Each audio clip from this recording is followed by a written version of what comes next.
You probably can pull it up on that laptop now. How do you do that? I don't need to. It's all right, Jim. I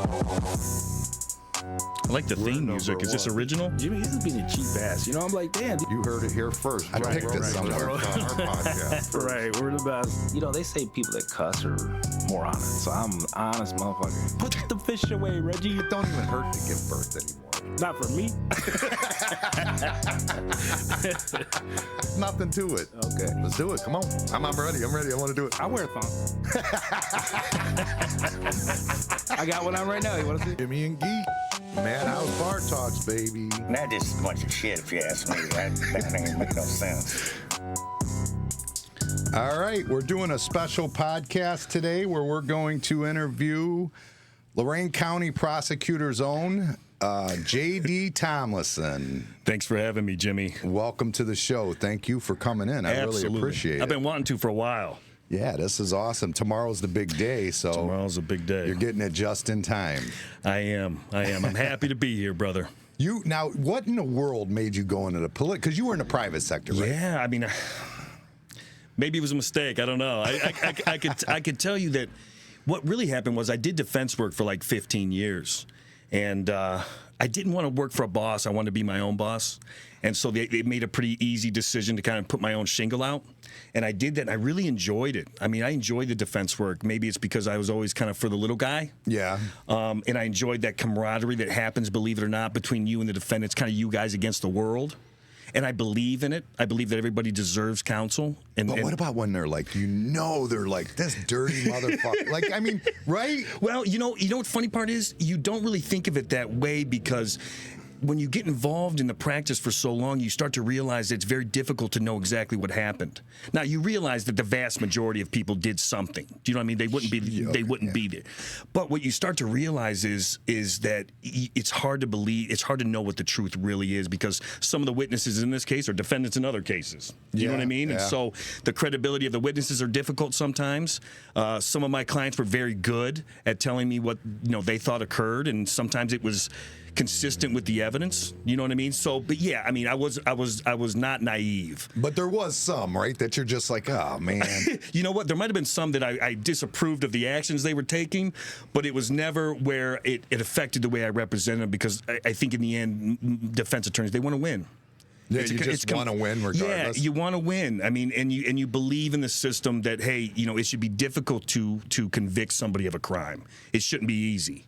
And so I believed in the system. Now, there was nothing that would have stopped me from becoming a prosecutor.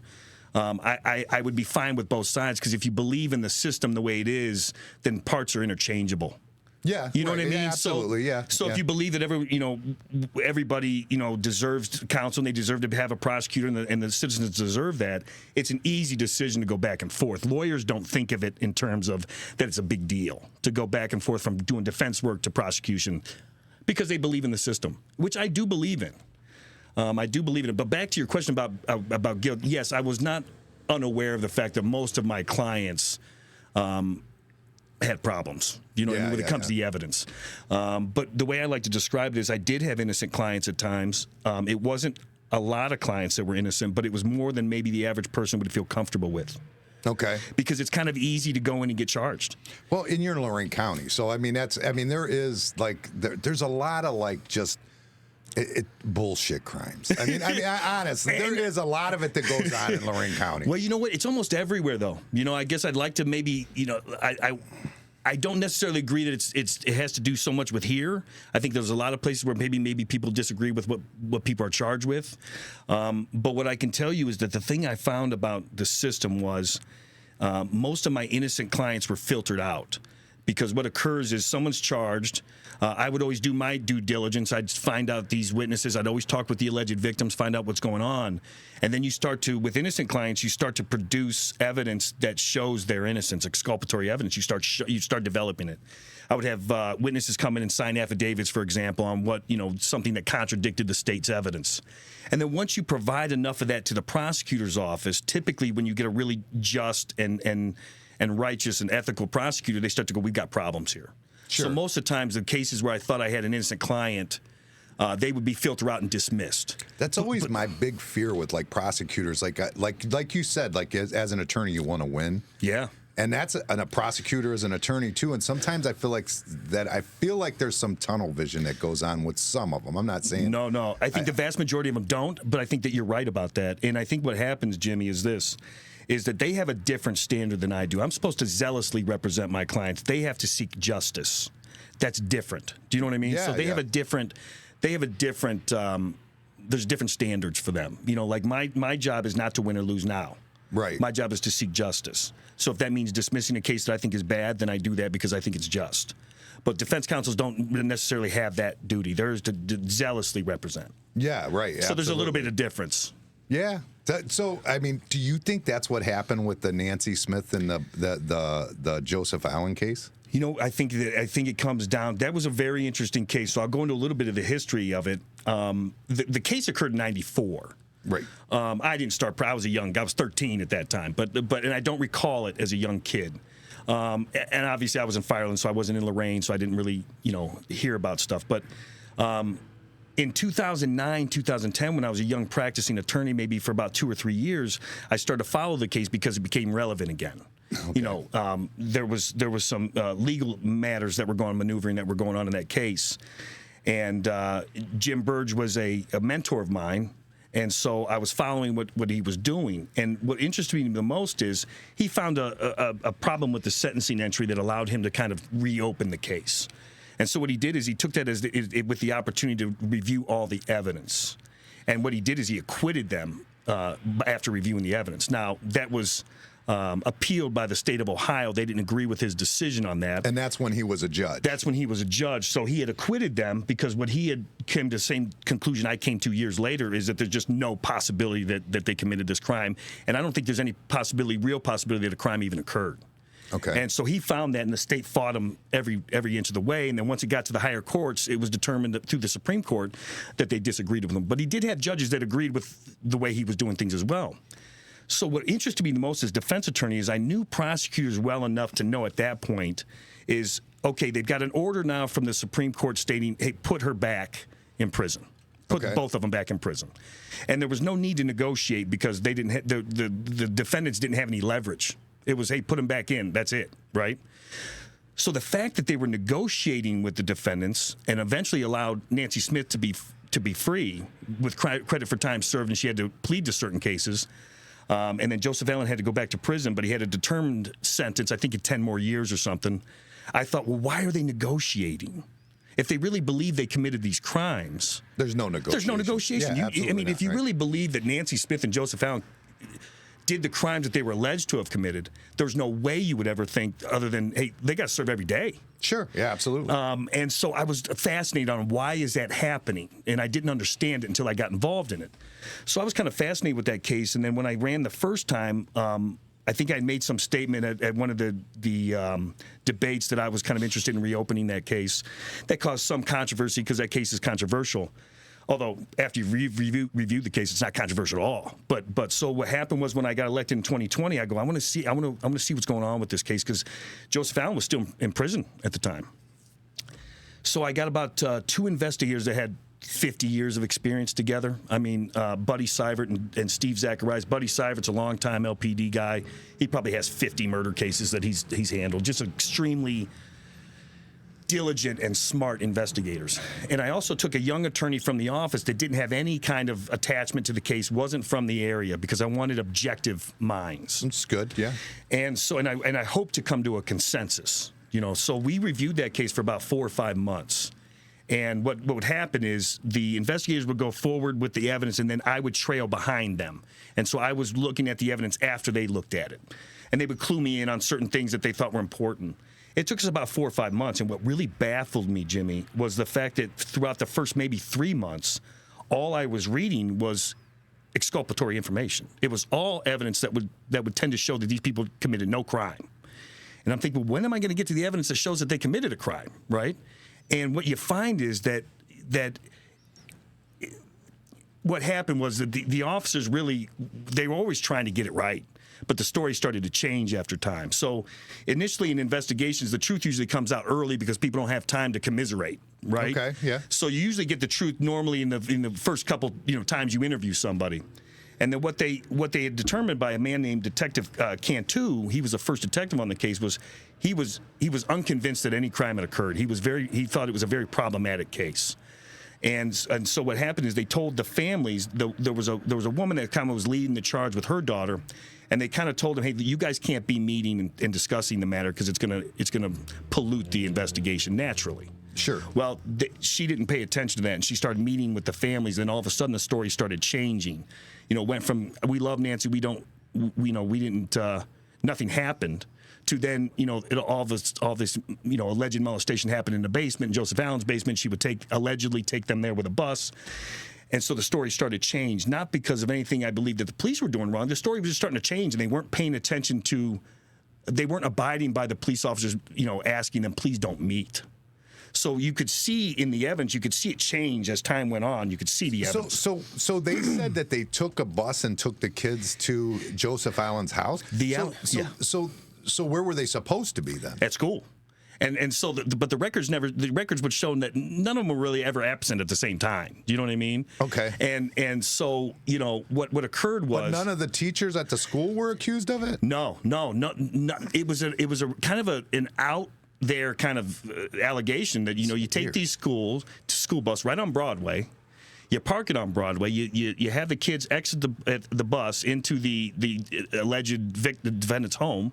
And they were never missed at school. I mean, the allegations were so outrageous that it made it almost impossible just on its face that it seemed possible. You know what I mean? Yeah. But what I could tell through the evidence was that I had no confidence that any crime occurred. And I would leave sometimes the office kind of shaking my head privately to myself going, I can't believe something like this could happen, in the United States. I can't believe it. What initially started it? Do you know, where the initial complaint there was an allegation from the woman who ended up suing Head Start and getting a significant amount of money, that her daughter had come home and she had found some evidence, like a tree branch or tree leaves, and there was an allegation that there was a branch that was used or a stick on the young girl.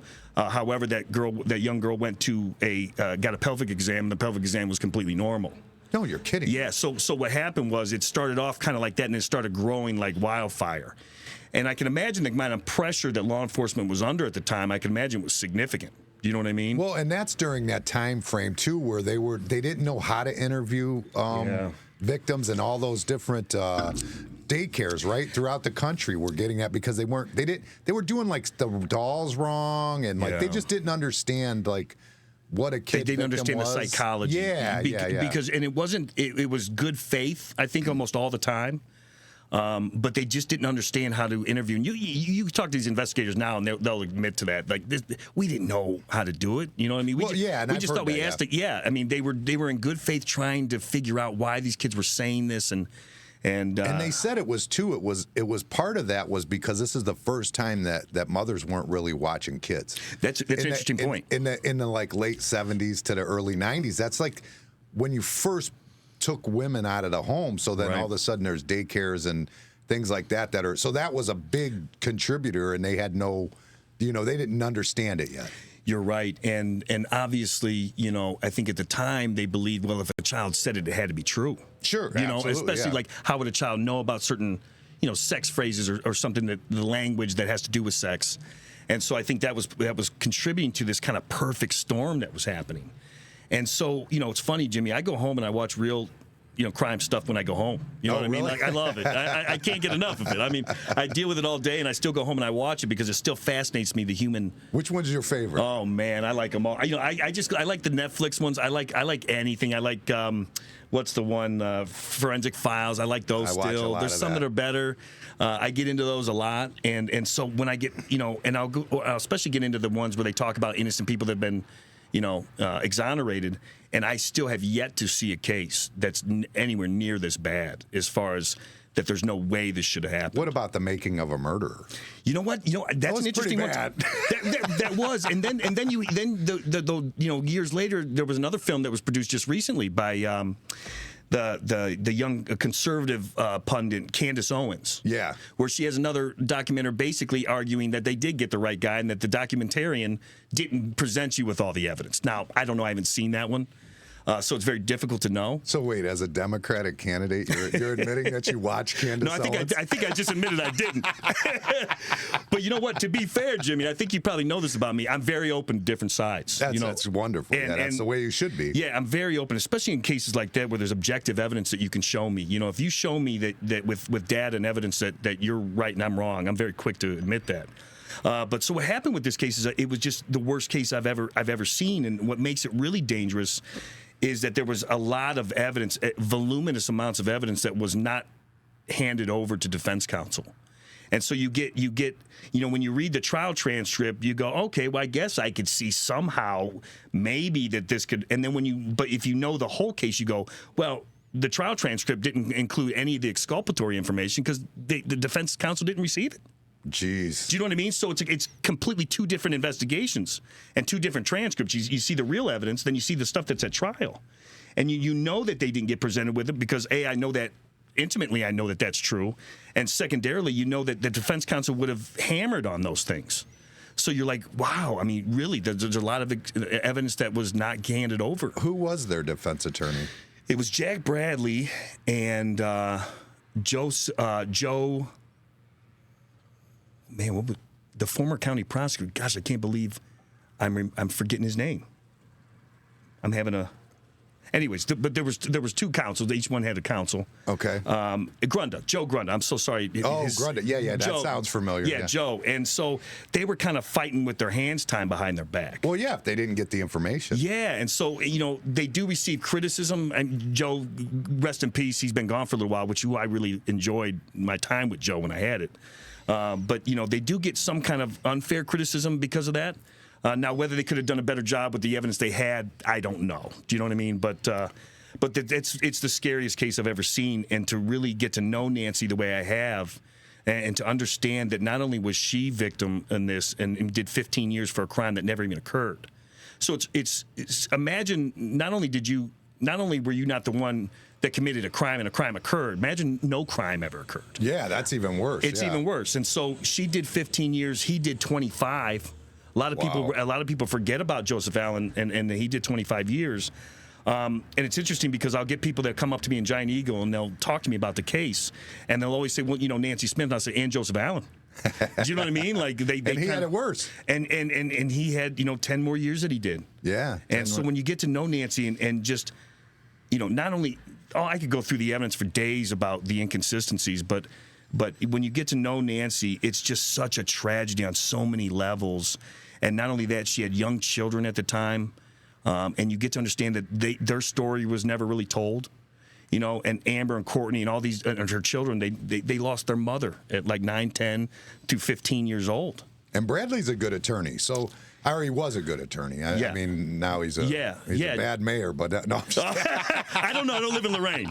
I don't know. I don't live in Lorain. I don't live in Lorain either. Yeah. I just give him shit. But I do sympathize with not receiving all the evidence. I mean, it's just crazy. It's fighting with your both hands tied behind you. Yeah, absolutely. It's just so awful. They had a much more difficult time that way. But yeah, it's and when you get to her kid's story never got told about the idea that these people had to they had to live without their mother in their most formative years. Has anybody interviewed the kids since then? You know what? I think there's been some efforts to do that. I think that during her incarceration, I think they were on a couple national TV shows. I haven't seen all of them, but I don't think that story has been told fully. Okay. About the devastation that has on a family, but. Nancy's and I don't know Joseph as well. I would talk more about Joseph, but I don't know him as well. But Nancy, what's amazing to her is that she's not bitter. Jeez, I don't know how she can. I don't know how she's stronger than us, Jim. Because I don't know how she's not angry. Well, she probably wasn't getting fucked in the ass like Joseph Allen was. If I'm being honest, I mean, it's prison. Well, it's a tough atmosphere, and I don't know if any of that is true. Obviously, Jim, but it does go on. I mean, we know it does. 100%, and that segment is targeted. I mean, there's no doubt about it. I mean, so. And they call them chomos. Yeah, you know what I mean? absolutely. But the truth of the matter is, that's even worse. Yeah, of course this guy. It's horrible. But you understand, and even Joseph, the small amount of interactions I've had with him, is that he doesn't seem to have that bitterness that I thought I would have. Did they get any money? They're working on it now. Are they? Yeah, they're working on it now. Are they? Is that so? Who would they sue in that case? There's a couple different entities that you can go after. There's right? Yeah, there's a statutory remedy for these types of incidents as well. So if you can prove that you were falsely imprisoned and you were falsely convicted, they do have a certain dollar amount that you're able to receive. I think it was in the 50,000s per year. Okay. So for every year you're falsely incarcerated, you can get $50-something thousand. That's a big payment for him, for sure. For sure. I mean, especially you got to start your life now at this age, and no career or no savings, no nothing. You right know what through, she was in her 30s, I think, when she was convicted. Right during the most productive years of your life, and so. They deserve every penny through the state. Now they have some private lawsuits going on with other entities and stuff like that, and I can't probably comment on those because the county's involved in that. But what I can tell you is that the statutory amounts that are available to them. I mean, I just don't see any reason why they shouldn't be entitled to that. And it's sad how much the state will fight you. One of the things that Mark Gotze, who was the attorney for the Ohio Innocence Project, told me that was kind of. It blew my mind was he said, listen, I've done a lot of exonerees. I think he's got 40 or 50 exonerees. Okay. One of them just got like 30 or 40 million or something like that. And he said, you were the only county prosecutor in the state of Ohio that actually apologized to the individuals. Wow, really? Now, that seems ridiculous to me because what a low standard for me to be a hero, Jimmy. Because for saying you're sorry for someone doing 40 years combined for this. Oh my God! To find out that it was that rare for DAs to actually apologize to the exonerees, especially when it's evidence that is uncontrovertible. You know what I mean? Like DNA, for example, that's been tested, that's not the individual. To not say you're sorry seems barbaric. You just brought up the Innocent Project, which has to. Now that you brought it up, I got to go this direction. Sure. This Peterson shit. Oh, the Peterson in California. Yeah. Do you believe he's innocent? Man, you know what? You know what I've learned with criminal cases is that unless you know the evidence intimately, it's very difficult to make a decision. That's not me obfuscating. What it is being honest with you about.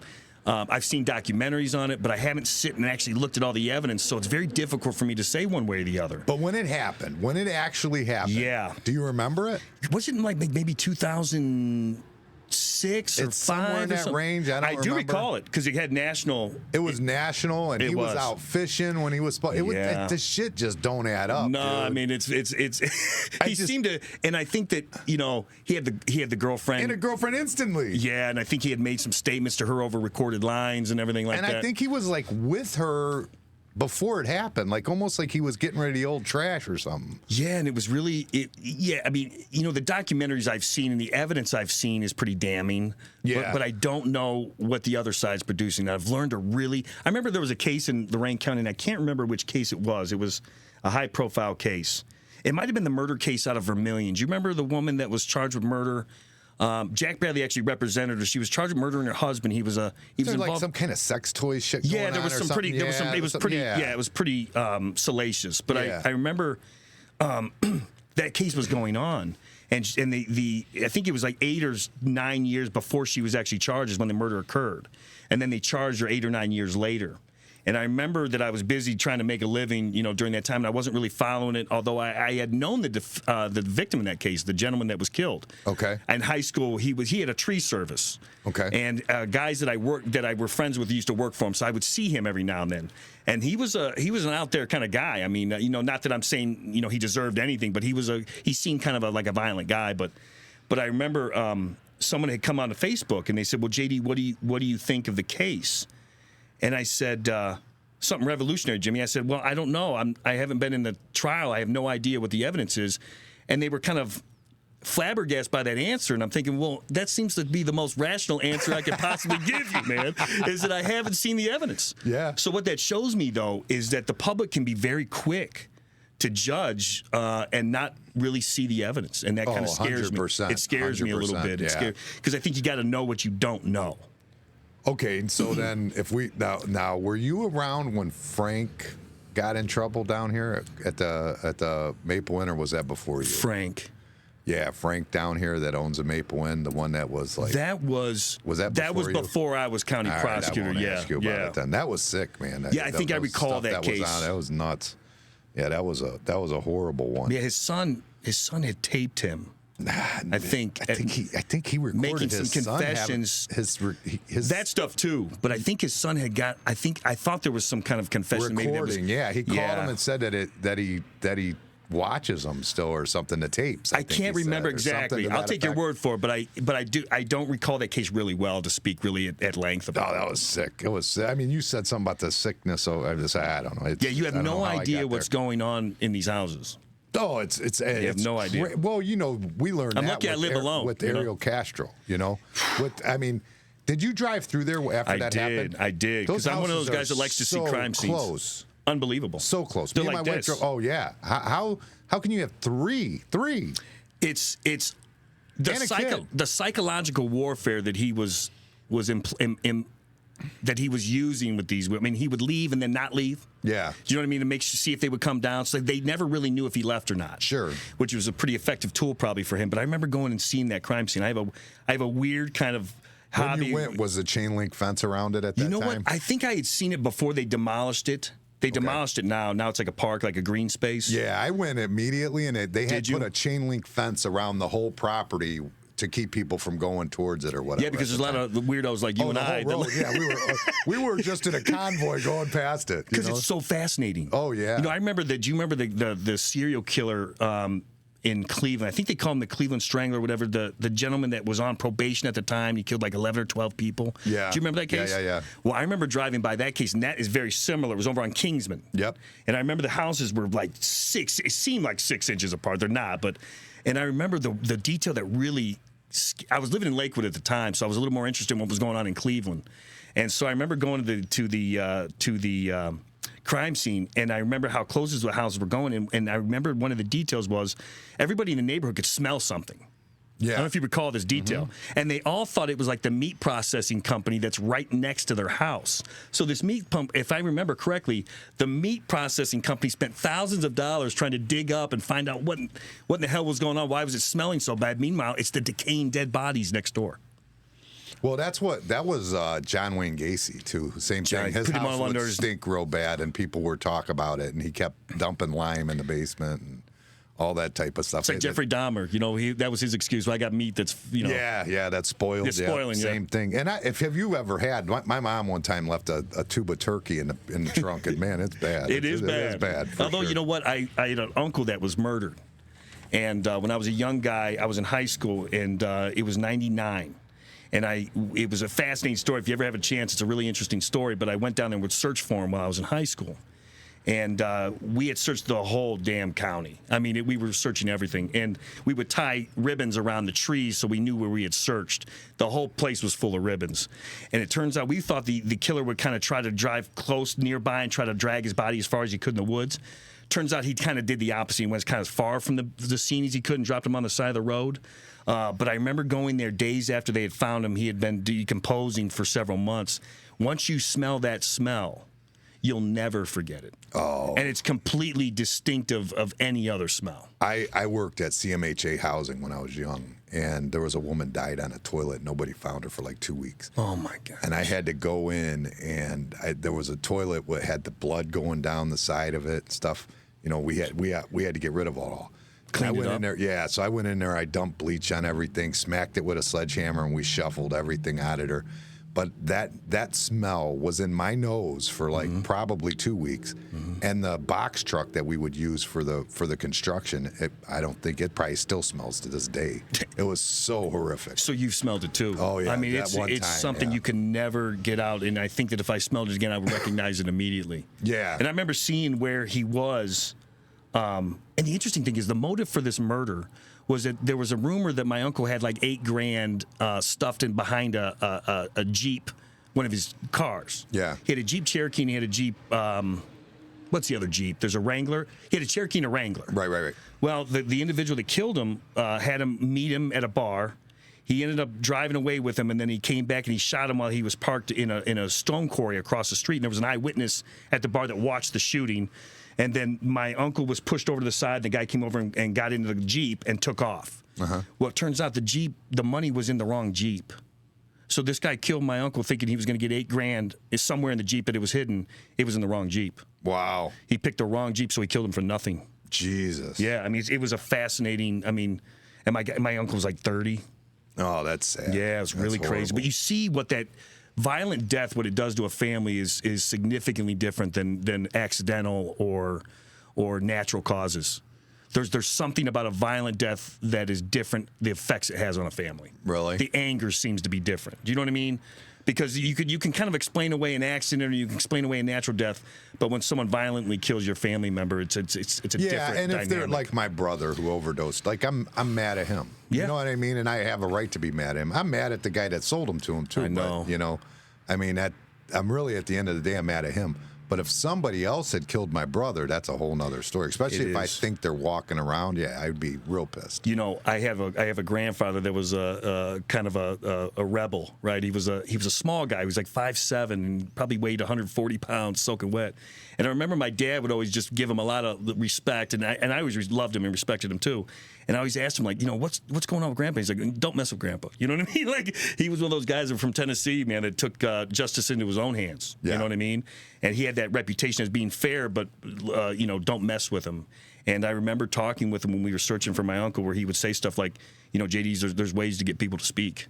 Did You know JD, what I mean? did Scotty ever tell you about my dad or no? No, I don't think he did. Or maybe he did tell me about him. Bradley's first big case was a murder trial Was for my it really? dad. My dad was, that was one of his first big cases. Is that right? And he beat the murder rap? Mm-hmm. Wow. Yeah, it was a murder that happened outside of 3-Star Restaurant while my dad was roofing the U.S. Off of 28th? Is that 28th? On 28th Street, yeah. Wow. And it's like 79. Do you know how rare it is for someone to walk away from a murder case? Yeah. I owe having my dad around too, Jack Bradley. Wow. No question. I mean, otherwise he wouldn't have been around. You know Well, what that's I mean? about the best commercial you can get, Jack. If Jack's listening, that's the best commercial you can get. Yeah, for sure. And he'll tell you that. He knows that. In fact, he'll tell you that my dad and his brothers kept him employed all the way up until probably the 80s. I had clients like that. I'm a degenerate. At heart, I really am. Like, I own a business, but, like, I mean, I'm a degenerate at heart. I mean, I'm not heavy. I don't use drugs. Not a heavy drinker. Right. I've never done any of that stuff because I've watched my dad. And I'm like, I don't mess with it. I stay away from it. I sit on my morals. But at the end of the day, I'm still a degenerate. I mean, listen, I really am. We're all fallen. Do you know what I mean? I mean, you know, everyone, you know, I think that it's hypocrisy. The people that don't claim to have any mental illness are the probably ones you should probably look out for and watch out for. I mean, they're probably completely unaware, you know what I mean, of their own problems. So I'm always more scared. I'm scared of people that say they have no issues, you know? I find it interesting that with the Nancy Smith case, that you had that it was in the tank. Like you knew that you wanted to solve that. I did. Is there anything else that you want to do, like in your next term? I love cold cases. I mean, we had a case of cold is usually infers that it's a significant amount of time, but there was a 2017 case of a kid named Nicholas Cooper, 4-month-old infant, beaten to death by his babysitter, and it was a case that the prior administration had passed on. And I was just interested, and I put Buddy Seibert on it, who's like a pit bull, you know. And he uncovered, you know, more evidence, and we were able to successfully prosecute that case and get a conviction. That was a juvenile case. The individual was a juvenile at the time it was committed. But there was something extremely satisfying about providing justice to families that have been waiting that long to receive it. So that's one you've had. That's one we had. We've had a couple cold cases. And, do you have anyone in the tank right now that you really want to get to, though? There's a right now, I can't think of offhand which ones that were actually that I can think of right now off rip.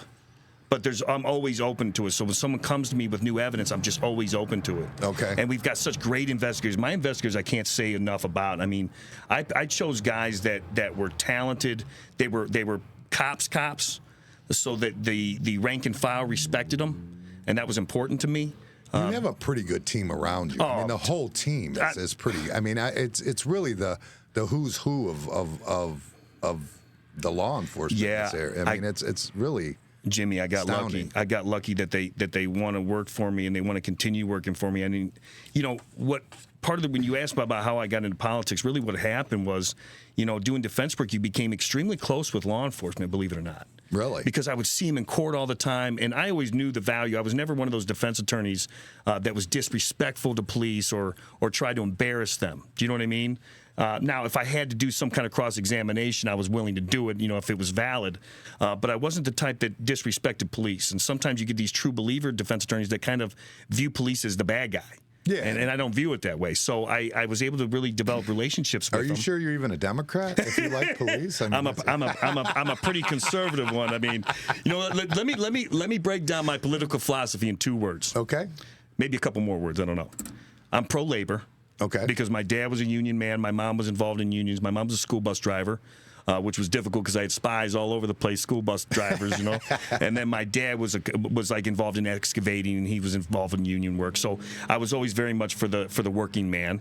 And I thought Capitol had enough representatives, and they were paying off legislators enough. They were taken care of. Sure. So I'm interested in working class people, and I'm pro-labor and pro-law enforcement.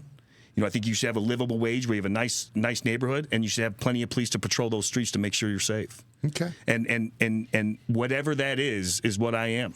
Okay. If that makes sense. That's awesome. Yeah, I like that. That's a good way to put it. I like that. There's too many people that want to go, oh, you're left, you're right, you're this, you're that. Just everybody's individual. I mean, they just are. I get it that there's a 2-party system, and you kind of got to get in.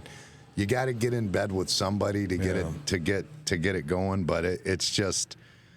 It's sad. It is. It really is. But I mean, at the same time, if you had 20 people running for something and as president or as prosecutor, somebody only has to get like 15% of the vote to win. I mean, that's not good either. Yeah, it's it's a difficult situation. And what do you do with the money? I mean, do you allow just a certain amount of money that the government provides these individuals? Like you get $100,000 each. Good luck. Yeah, right.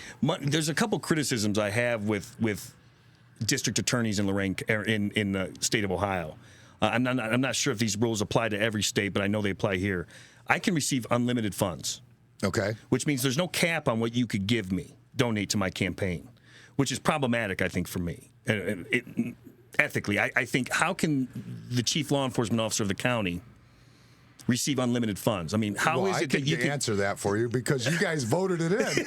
I mean, I was not involved in that vote. No, you Jimmy. weren't. You weren't. But, I know. The people that it affects, who's going to vote against themselves? No, don't give me enough money, and they should. 100%. They should. If you put that vote to me right now, I would vote against it. Yeah, that would be wonderful. And here's why: is because you cut me a check for $1 million, Jimmy. The idea it's going to bounce if I cut it. I promise. Yeah, I'd still try to cash it, Jim. But it just seems problematic. It seems like it's an open invitation to kind of corruption. Yeah. And I also think it should be nonpartisan. I wish it was a nonpartisan position where there was no party affiliation, because I think someone that enforces the law, there shouldn't be a party. I agree. I agree. There should be no favoritism whatsoever.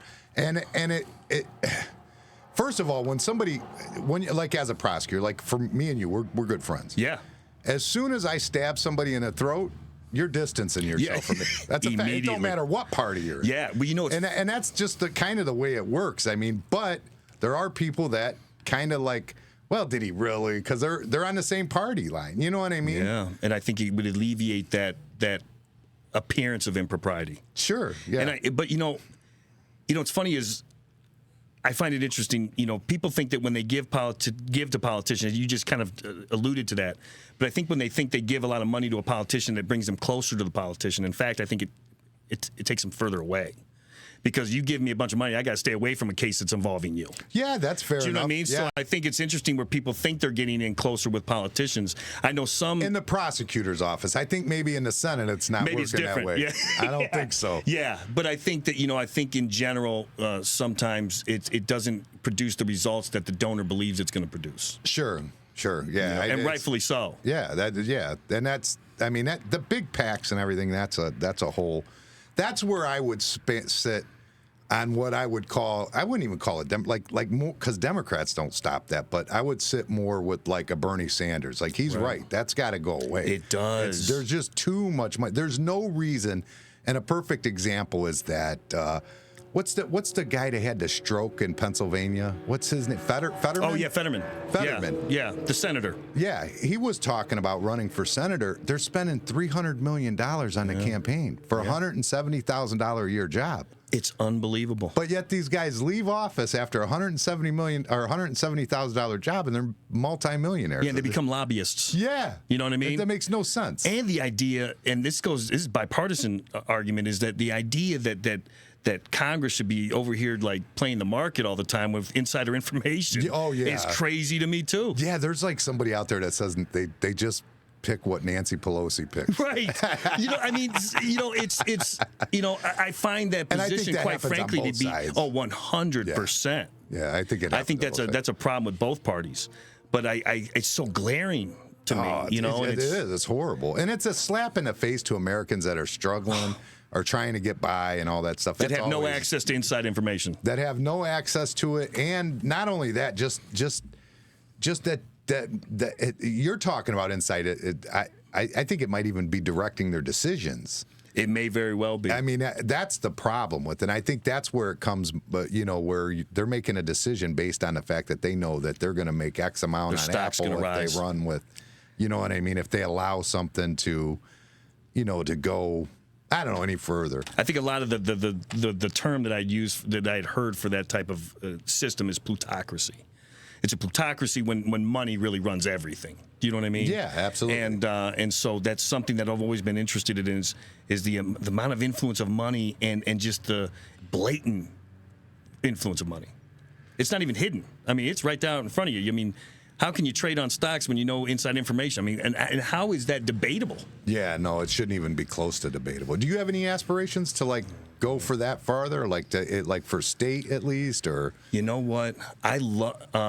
I guess, theoretically, I don't leave it out, but I love being a part of the community that I grew up in. I mean, my whole social network is here. My parents are here. My brother's here. My family's here. Having a direct influence on the community that you grew up with is something that you can't get when you go down to Columbus because you're so separated from them now. Sure.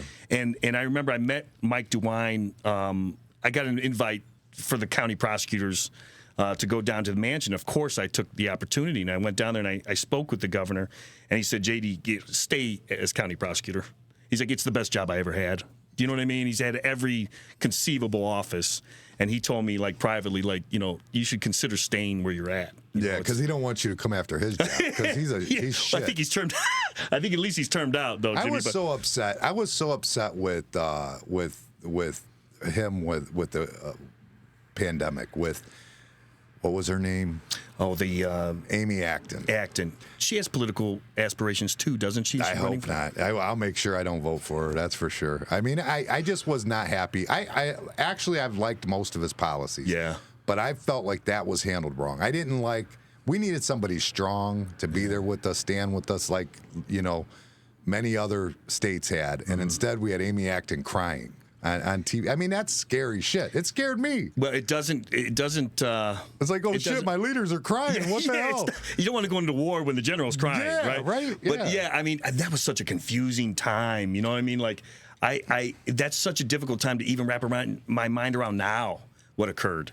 Well, I feel like too, the problem with that whole thing is that I feel like those are positions that are very minute. Yeah. In a normal setting at a normal time, and that was their show. Yeah. You know what I mean? It was a show.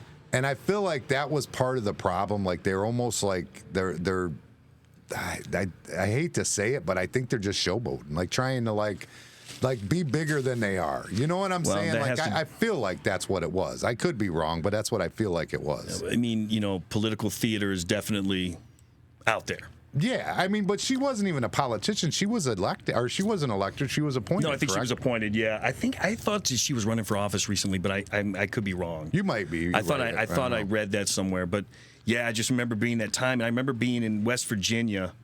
I had gone up into the mountains after they delayed the first election. Do you remember when they delayed it? Mm-hmm. It was like at the peak and the climax of my election. I had a damn plane that had my name running over, and it was delayed. And it was like really devastating to me because I felt like I had momentum. Sure. And so I left with the girl I was dating. We went up to the mountains in West Virginia, and I remember being on that mountain, and I remember us watching that movie with Dustin Hoffman about the virus. Remember the old, I don't know, it was about the blue Outbreak. Yeah, Outbreak. And I remember watching that as it's... I think everybody watched it around that. And I remember being on the top of this mountain, and I was learning that everything around me was shutting down. And it was kind of this apocalypse type scenario. It was really strange. Yeah, for me, my thing was everything was starting, and I was very careful. Like I shut down the salad bar because you know what was going on, and I started making sure that we cleaned the tables and chairs in between. I was really putting in the effort. Yeah. And then at that time, I didn't have a Sunday liquor license, so on Sundays I'd come here do paperwork or whatever I did, and I'm sitting there, you know, doing paperwork, and all of a sudden he comes on and tells us that. That's it. You close tonight. You're not opening tomorrow, and it's a couple days before that year. It was St. Patty's Day was going to be on a Tuesday, and I'm sitting on 15 pounder, corned beefs. Like I'm like, what the heck? You've am already I gonna, oh, put the cost in. The cost is done. They definitely got to take them back. Would you? You know what I mean? They're not going to take them back. No, that's bad business. Yeah, they're not going to take them back. They're like, no, I'm good. I'm good. Yeah. Because I mean, it was wild. Like I mean, I remember being like just so afraid. And Joe Bennett, if you know who Joe Bennett is, I don't. He sells fish, Bennett Seafood. Oh yeah, over here on near Kansas. No, that's a different spot. That's a different. No, Okay. He goes like it does. He delivers to all the different restaurants and stuff like that. He's the one who puts on our clam bake and things like that. Really good at what he does. But on the phone, he goes, don't shut down. He goes, because they told us we could be open for to-goes. And being a bar, I thought, well, I ain't doing that. Right. You know what I mean? And he goes, don't do it. He goes, trust me, just keep it open. And I did, and I'll tell you what, the community came out. They were strong. And they supported you. Oh, man. I was so busy. It was insane. I did more in sales on to-goes than I would have been if I would have been open. Is that right? Mm-hmm. That's amazing. Insane, yeah. That's amazing. I mean, that's not just I mean, I know you've got good food. I've heard that, but that's more of your impact on the community, man. When they come out, it's like, when people come out and support a business like they did you, that's telling, Jim. Oh, you know and it what was like Sam's Club was real good about it. Church of the North Coast, give out shout outs. But I mean, they bought Sam's Club would feed their whole workers 3 times a day with your sometimes stuff. Not just me. They did it to all the small restaurants in the area. They would order to-go food, and they would get everybody to come out and bring them for lunches. I mean, it would be $1,200-$1,300 worth of sandwiches or something that they were ordering. Well, I remember during that time period, I think what was so confusing, and it was kind of and I give some leeway to leaders because it was one of those situations, especially early on, it was very difficult to know what was true.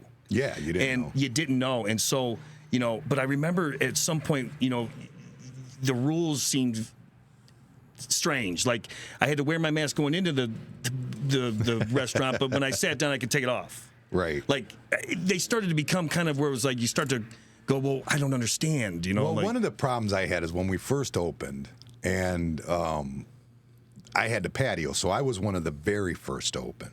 Right. So, you know what I mean? Yeah. But everybody driving by became little Nazis. Right. They would call the police and say, oh, he's got people over there not 6 feet apart. And, I even had the health department come in, and he walked in. He goes, this can't happen. And it was the group that it was on standing at the corner of the bar. Right. The tables and chairs were all 6 feet apart, but these guys are just. But like I told him at the time, I go, you guys shut us down so they couldn't come to the bar. You know what they did?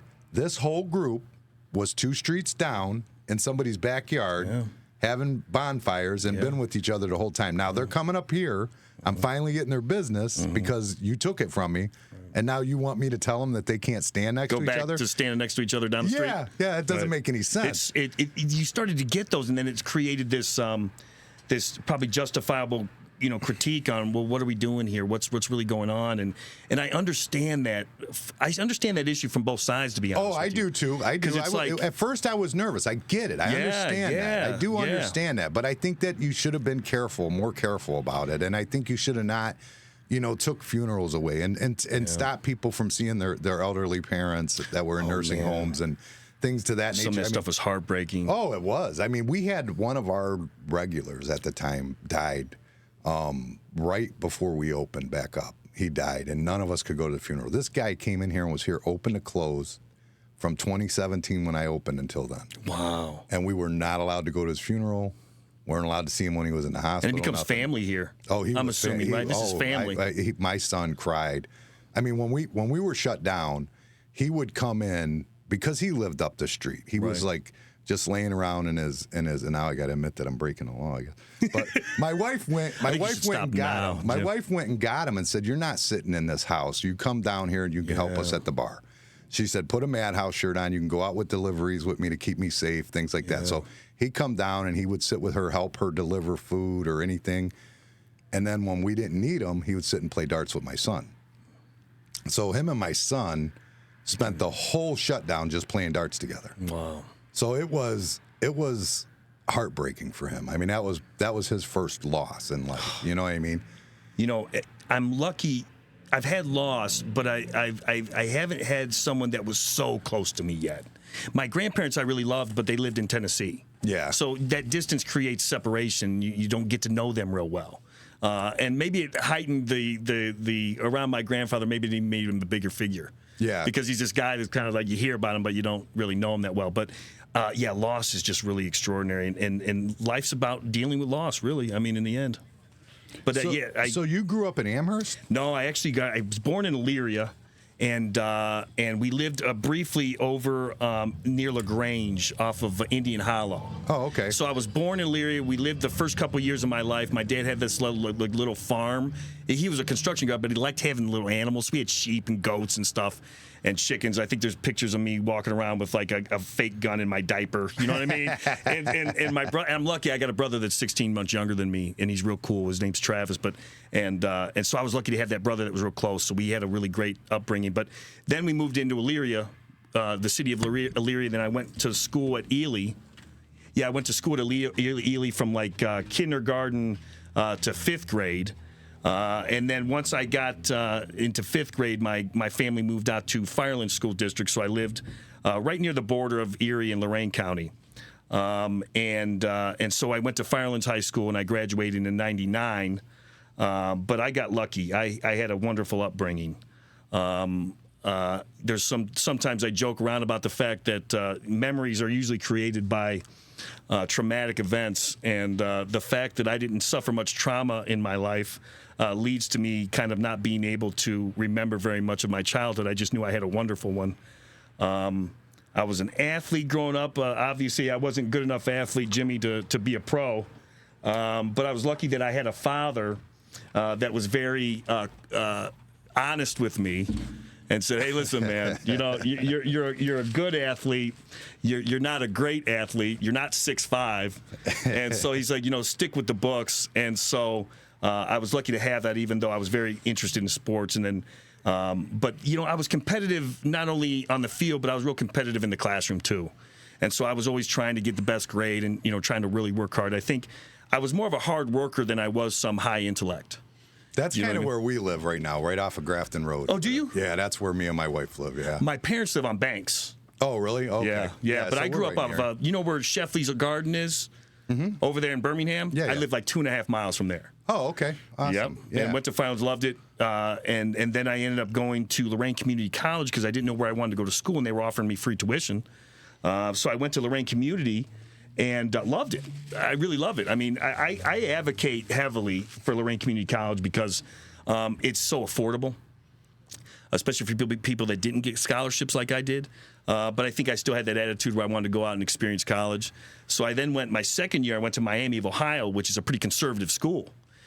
Beautiful campus, though. It's like one of those campuses that you close your eyes. It's like the 1950s Letterman jacket with do you know what I mean? Home of Roethlisberger. You got home of Roethlisberger. Home of, who's the basketball player? Zerbiak. Yeah, Zerbiak. And I think I was there right when Roethlisberger was, anyways, but beautiful campus. But I was far from home, and so my dad did some legwork for me, and ended up looking at Oberlin College and doing all this footwork. And the interesting part was I was like, Dad, I'd like to come back to home, and I respected Oberlin's academics, but it was like $50,000 a year at that time. And I was like, there's no way I'm paying $50,000 a year. A lot more than that now. Yeah, I think it's 60 or 70 now. Yeah. And so I remember as a guy, but they were needs blind at the time. So if your family income didn't kind of match up to the other kids that were pretty wealthy at the time, they would give you a lot of money. And I went there for like $5,000 a year. But it was interesting because I had this kind of left ideology at Oberlin, and I had the real right ideology at Miami. So I think it made me kind of a radical moderate. You know what I mean? Like, because I was like, I don't know if I can prescribe to it. I can't get with the far left. I can't get with the far right. I've worked in the dorms there. Oh, did you? Like on multiple times. Oh, so you saw like a lot in the of stuff. summer. But no, we do it in the summer. Oh, okay. So gotcha. what happens is it's weird because we'll start it right as they're leaving. Right. You know, you'll start a remodel, and all these weird Oberlin artsy kids are leaving. Yeah. And then when you see them come in the next year, the first years, they all look so normal and like nice and But the next year when you start, it's just a bunch of weirdos again. You know what's interesting? It's crazy. You know what's interesting is not weirdos. I shouldn't say weird, but they're just artsy or they're liberal or whatever you want to call it. You know what it is? They're all really well intentioned. What I learned about them is they usually come from wealthy families. They're almost embarrassed of their wealth. You know what I mean? Because how do you have a real leftist ideology? Yeah, wasn't Chelsea there? Chelsea Clinton? I don't know if she wasn't there when I was there. Or her boyfriend was there. Yeah, I think he may have been there. There were some celebrities, kids that were there, I think, when I was there. Like, I remember going to like, graduation. I saw, like, Danny DeVito and Oprah would show up there sometimes. Yeah, I mean, it was an interesting place, but the kids were all well-intentioned, and it's almost like they had this kind of internal conflict, at least that I could see maybe on how are you leftist but you're wealthy? Yeah. Do you know what I mean? And I think that they struggled with that because I think they wanted fairness. I think that's what they really kind of want. But I was really impressed though when I went to Miami. It was like I wasn't as impressed with the student body as I was at Oberlin because Oberlin kids went to the best high schools in the country. Do you know what I mean? Absolutely. These kids were going to private schools in Manhattan. Sure. Do you know what I mean? And I was the hick from down the street. Right, you know what I mean? Right. And so I did really well in Miami, and then I think my GPA kind of fell down a little bit when I was around kids that were just intellectually superior. And they had better training. Is that where you learned to play instruments and stuff? Because that's an artsy school. You know what? No, I used to walk through the music school, which is phenomenal. Their music program is unbelievable. We did a stage where they put a new organ in. Did you? And it was so cool. The guy that did it, we met him one day. He was only there to one day. He came in. This guy worked. I want to say he got paid $3.5 million for this organ. He lived in California, and that's the only thing he did for 2.5 years was build this organ. Amazing. All handmade. It was. Was it in the new jazz? Mm-hmm. Well, yeah, because that was the blue one. Yeah, wasn't that about 10, 15 years ago they built the jazz school? It was right by Lorenzo's there. You know where I'm talking about? That new school. Because I think Stevie Wonder came for the opening. We were behind Lorenzo's. So the one we did, it would have been behind Lorenzo's. That's exactly. But a little more towards the square. Yep. But I'm trying to think how long. It might have been, it wasn't 10 years ago. It was like 6. I think I was I had just bought this when I was there. Gotcha. I had just got this bar, so it would have been like 7 years ago, right around there. But I got to say, I mean, I know that, Oberlin's especially been controversial, in the last 5 years. But, like, I really enjoyed my time there. I mean, I enjoy my time everywhere, though, because I can see different perspectives. I'm not always going to buy into everything anyone has to say, but it was nice to see both sides. Well, and like I said, that's what made me so radically moderate. That's how I am. My dad was like, he was just, like I said, I mean, Bradley got him off on murder. Right. So, I mean, and he's just kind of like, that's him. I had him on the podcast one day, and he's telling the story about when he broke out of prison or jail. Wow. Like, literally, he broke out. He went AWOL. County, Lorain? No, it was else? Elizabeth of West Virginia. So he got caught. He went AWOL in the military. They caught him in Elizabeth. And then he broke out of jail, literally dug his way out of a cinder block that was in the shower. I guess he said the shower was like softening up the mortar, and he used a metal spoon, dug himself out, and then was just out kicking it for a couple weeks before they caught him. Like, he's just wild. Unbelievable. The chances of somebody being able to do that is so low. Yeah. I just saw this one Netflix new thing with Benicio del Toro and Paul Danos, or he was in There Will Be Blood. You've ever seen that film? Anyways, these two actors are really good, but they play a prison break.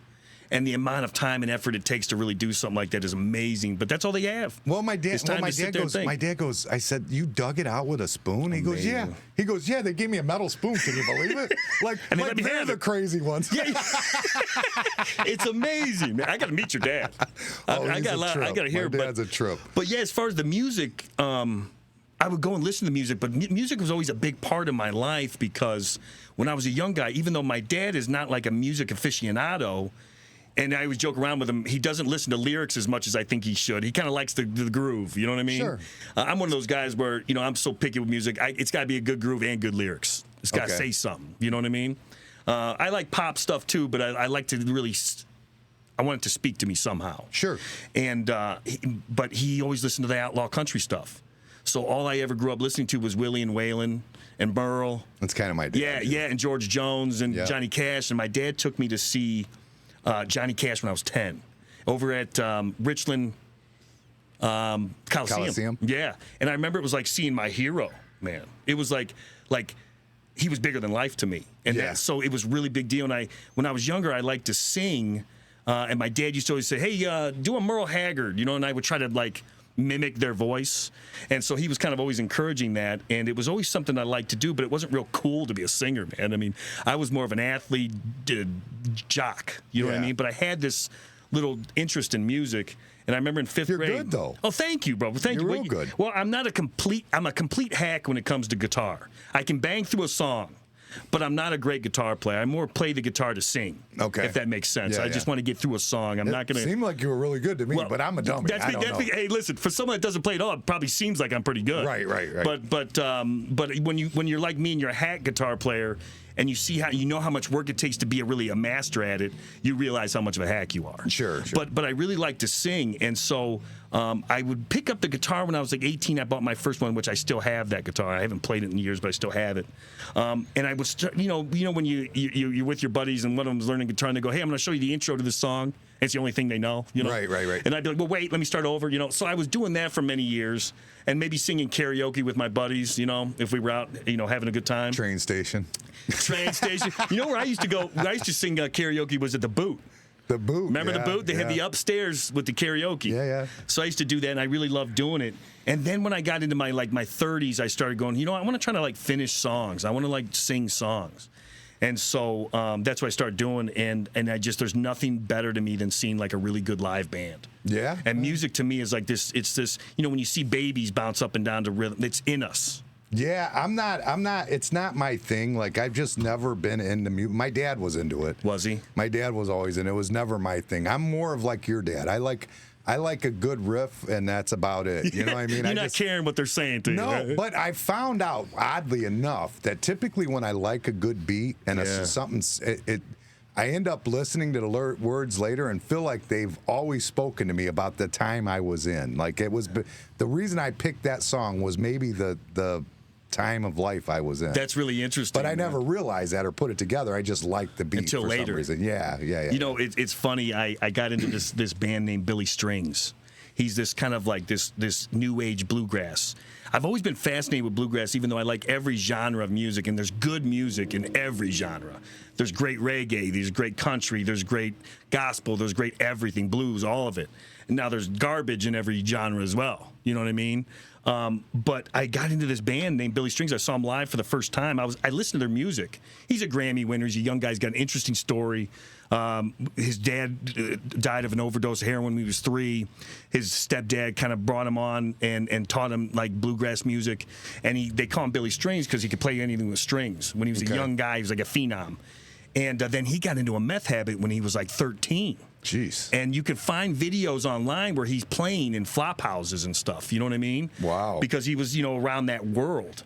He grew up in Michigan, and he's got this fascinating story. Then he got clean, and now he's perhaps probably the greatest bluegrass player of our generation.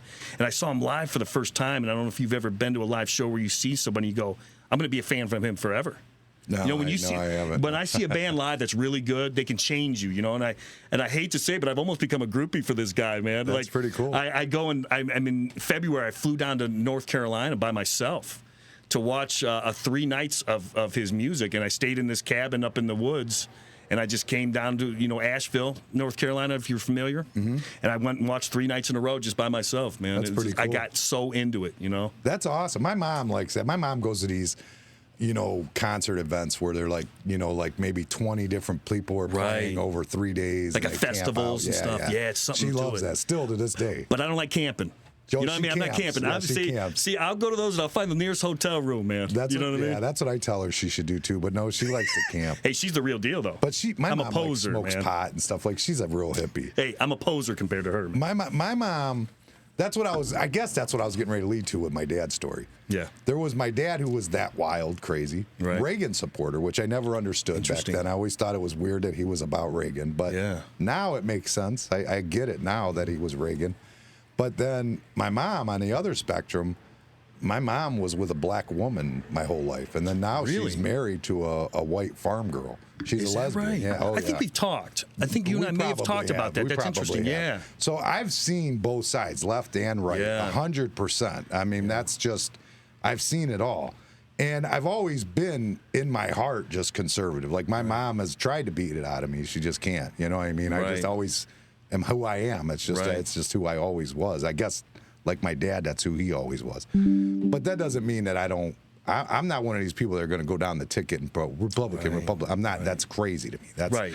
absolutely insane to do something like Especially that. at you know local what I mean? elections. You know. I don't know. Like, what is this Sillo or whatever? Was that his name? How's his name? Anthony Sillo? Yeah, he worked for me. He was an assistant prosecutor for me. And then the Nancy Smith thing caused some rifts in the office, and he eventually left. And he's been a Democrat for, I think, don't quote me, but I think for the last decade or so, or at least he's voted in maybe 5 Democratic primaries.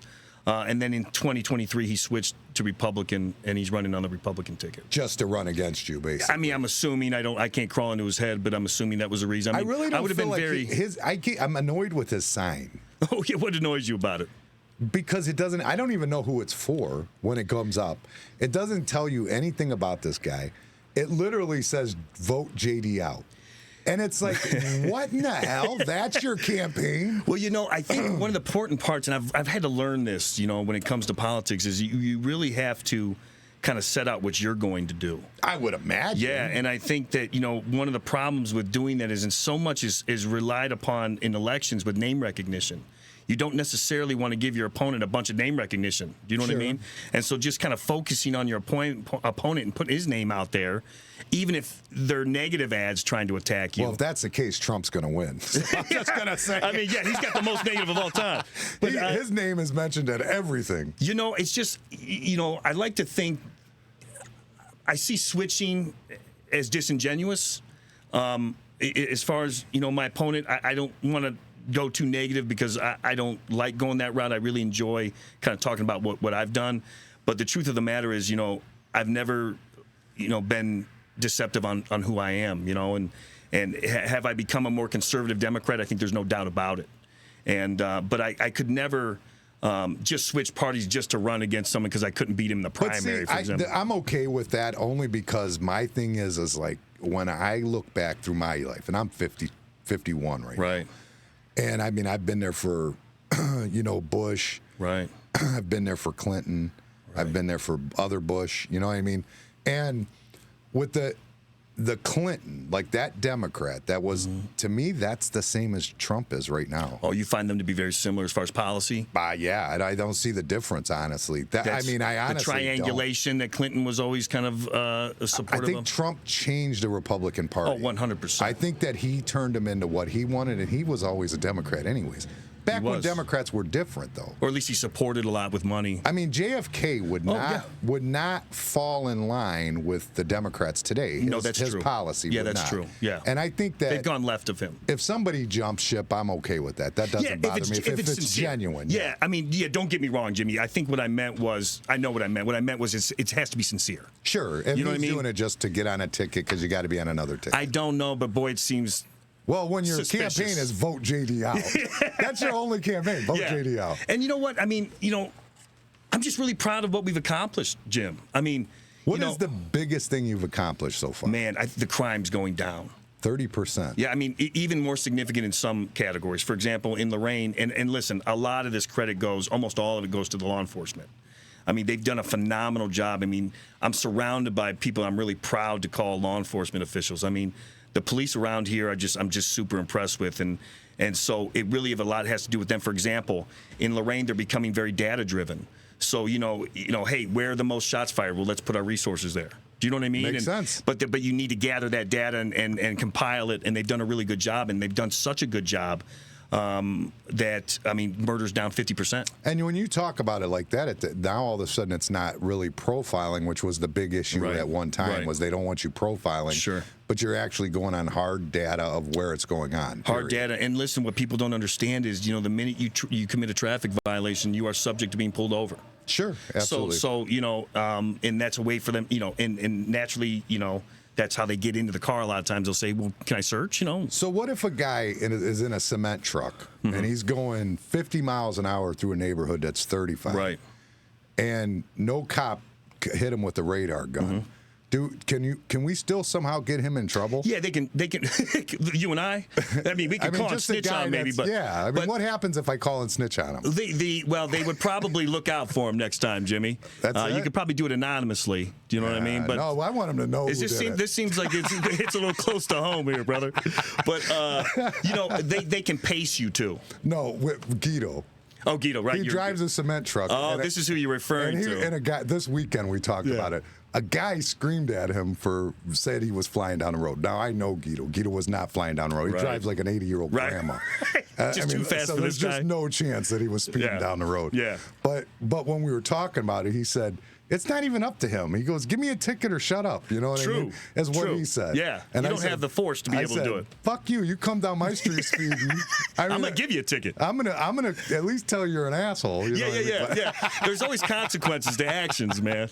Right. They can pace you. They can laser you. There's a couple different ways they can get you for speeding. I'm just being a smart ass to him. That's all that was. Yeah, but tell him to slow down. Yeah, slow down. Yeah, slow down, man. Jesus. So we got onto that. What else did I want? We got onto that.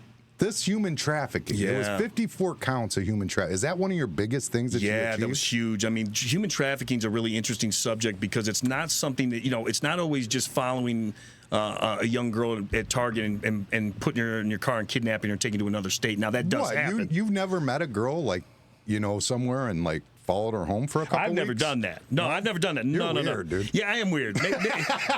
Maybe I'm not. I'm more antisocial than I thought I was. But really, they can be much more, much different. For example, we had a husband that was pimping his wife out violently. And so it's not just the human trafficking where you think of in your mind of kidnapping and taking to other areas. Well, that's the problem. We hear human trafficking, and we don't know what it is. Right. And it's like, okay, I'll give you an example. You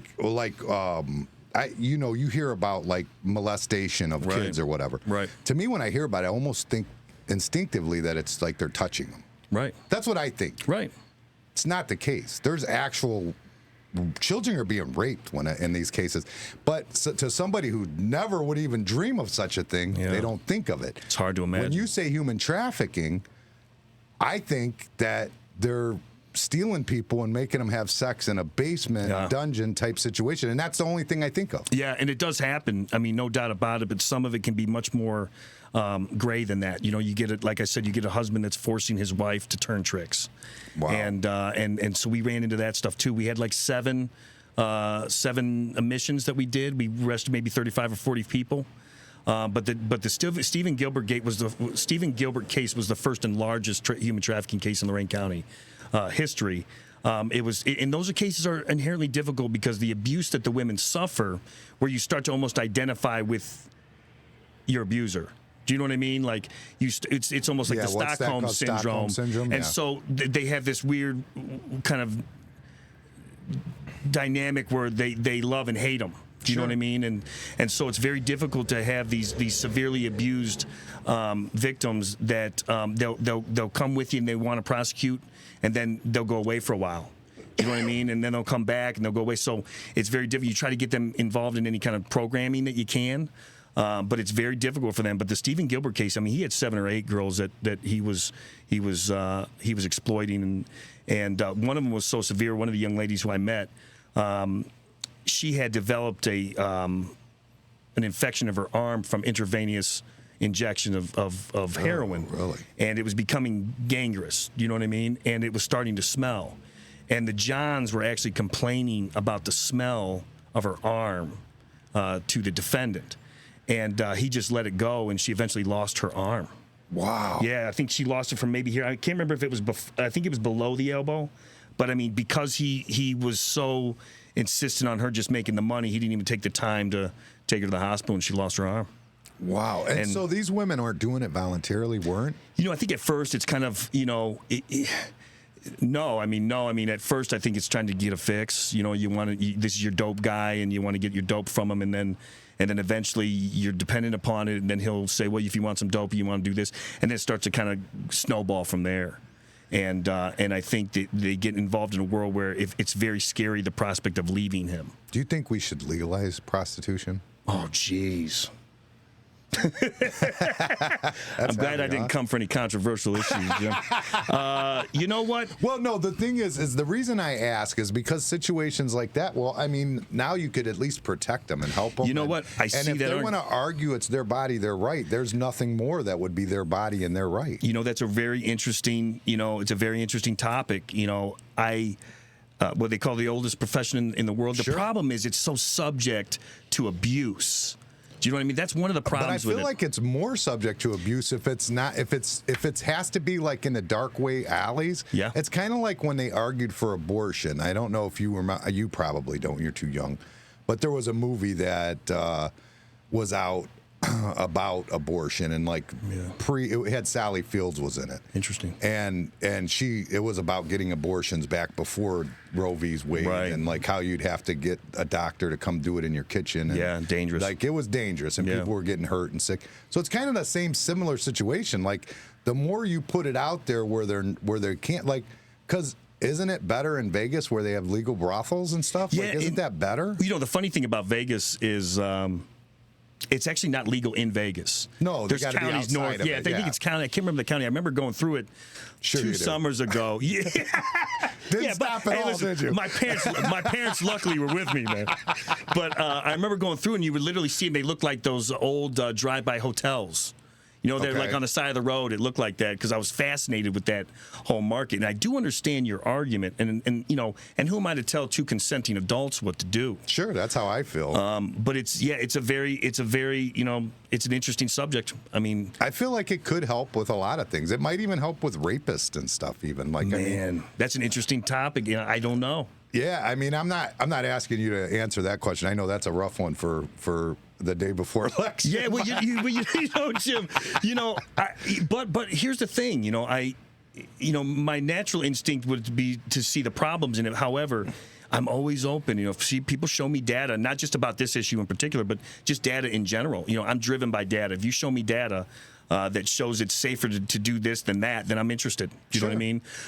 But anecdotal stuff doesn't really get me going too much. But yeah, I mean, I'd always be interested on both sides of some issue, and then find out what I believe. I mean, I think it's dirty and nasty at its core, and I get that. I understand why it's illegal. I just think maybe it shouldn't be. That's all I'm saying. Maybe it shouldn't be. I'm just saying. I hear you, brother. I mean, I don't know for sure, but it just seems like there's a argument for it. Well, hey, listen, and people can create arguments for everything. I know that much. So this guy had 7 or 8 women, and only one was his woman? Yeah, well, they oftentimes have one that they kind of manage the other girls and tries to kind of recruit other girls. She's like the house wife or house mom, or what do they call it? Yeah, or I know the slang terms that they use for them, but I'm not going to mention them. But yeah, I mean, but they usually have one that kind of manages it, and it was just really dramatic, and you saw how strong these women, they got up in front of their abuser and told their story, and it was fascinating, the amount of courage it takes to do that.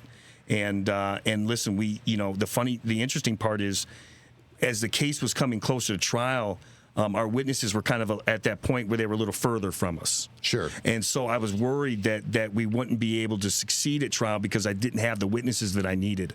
So there was a part of me that wanted to offer a plea so I could get him for sure.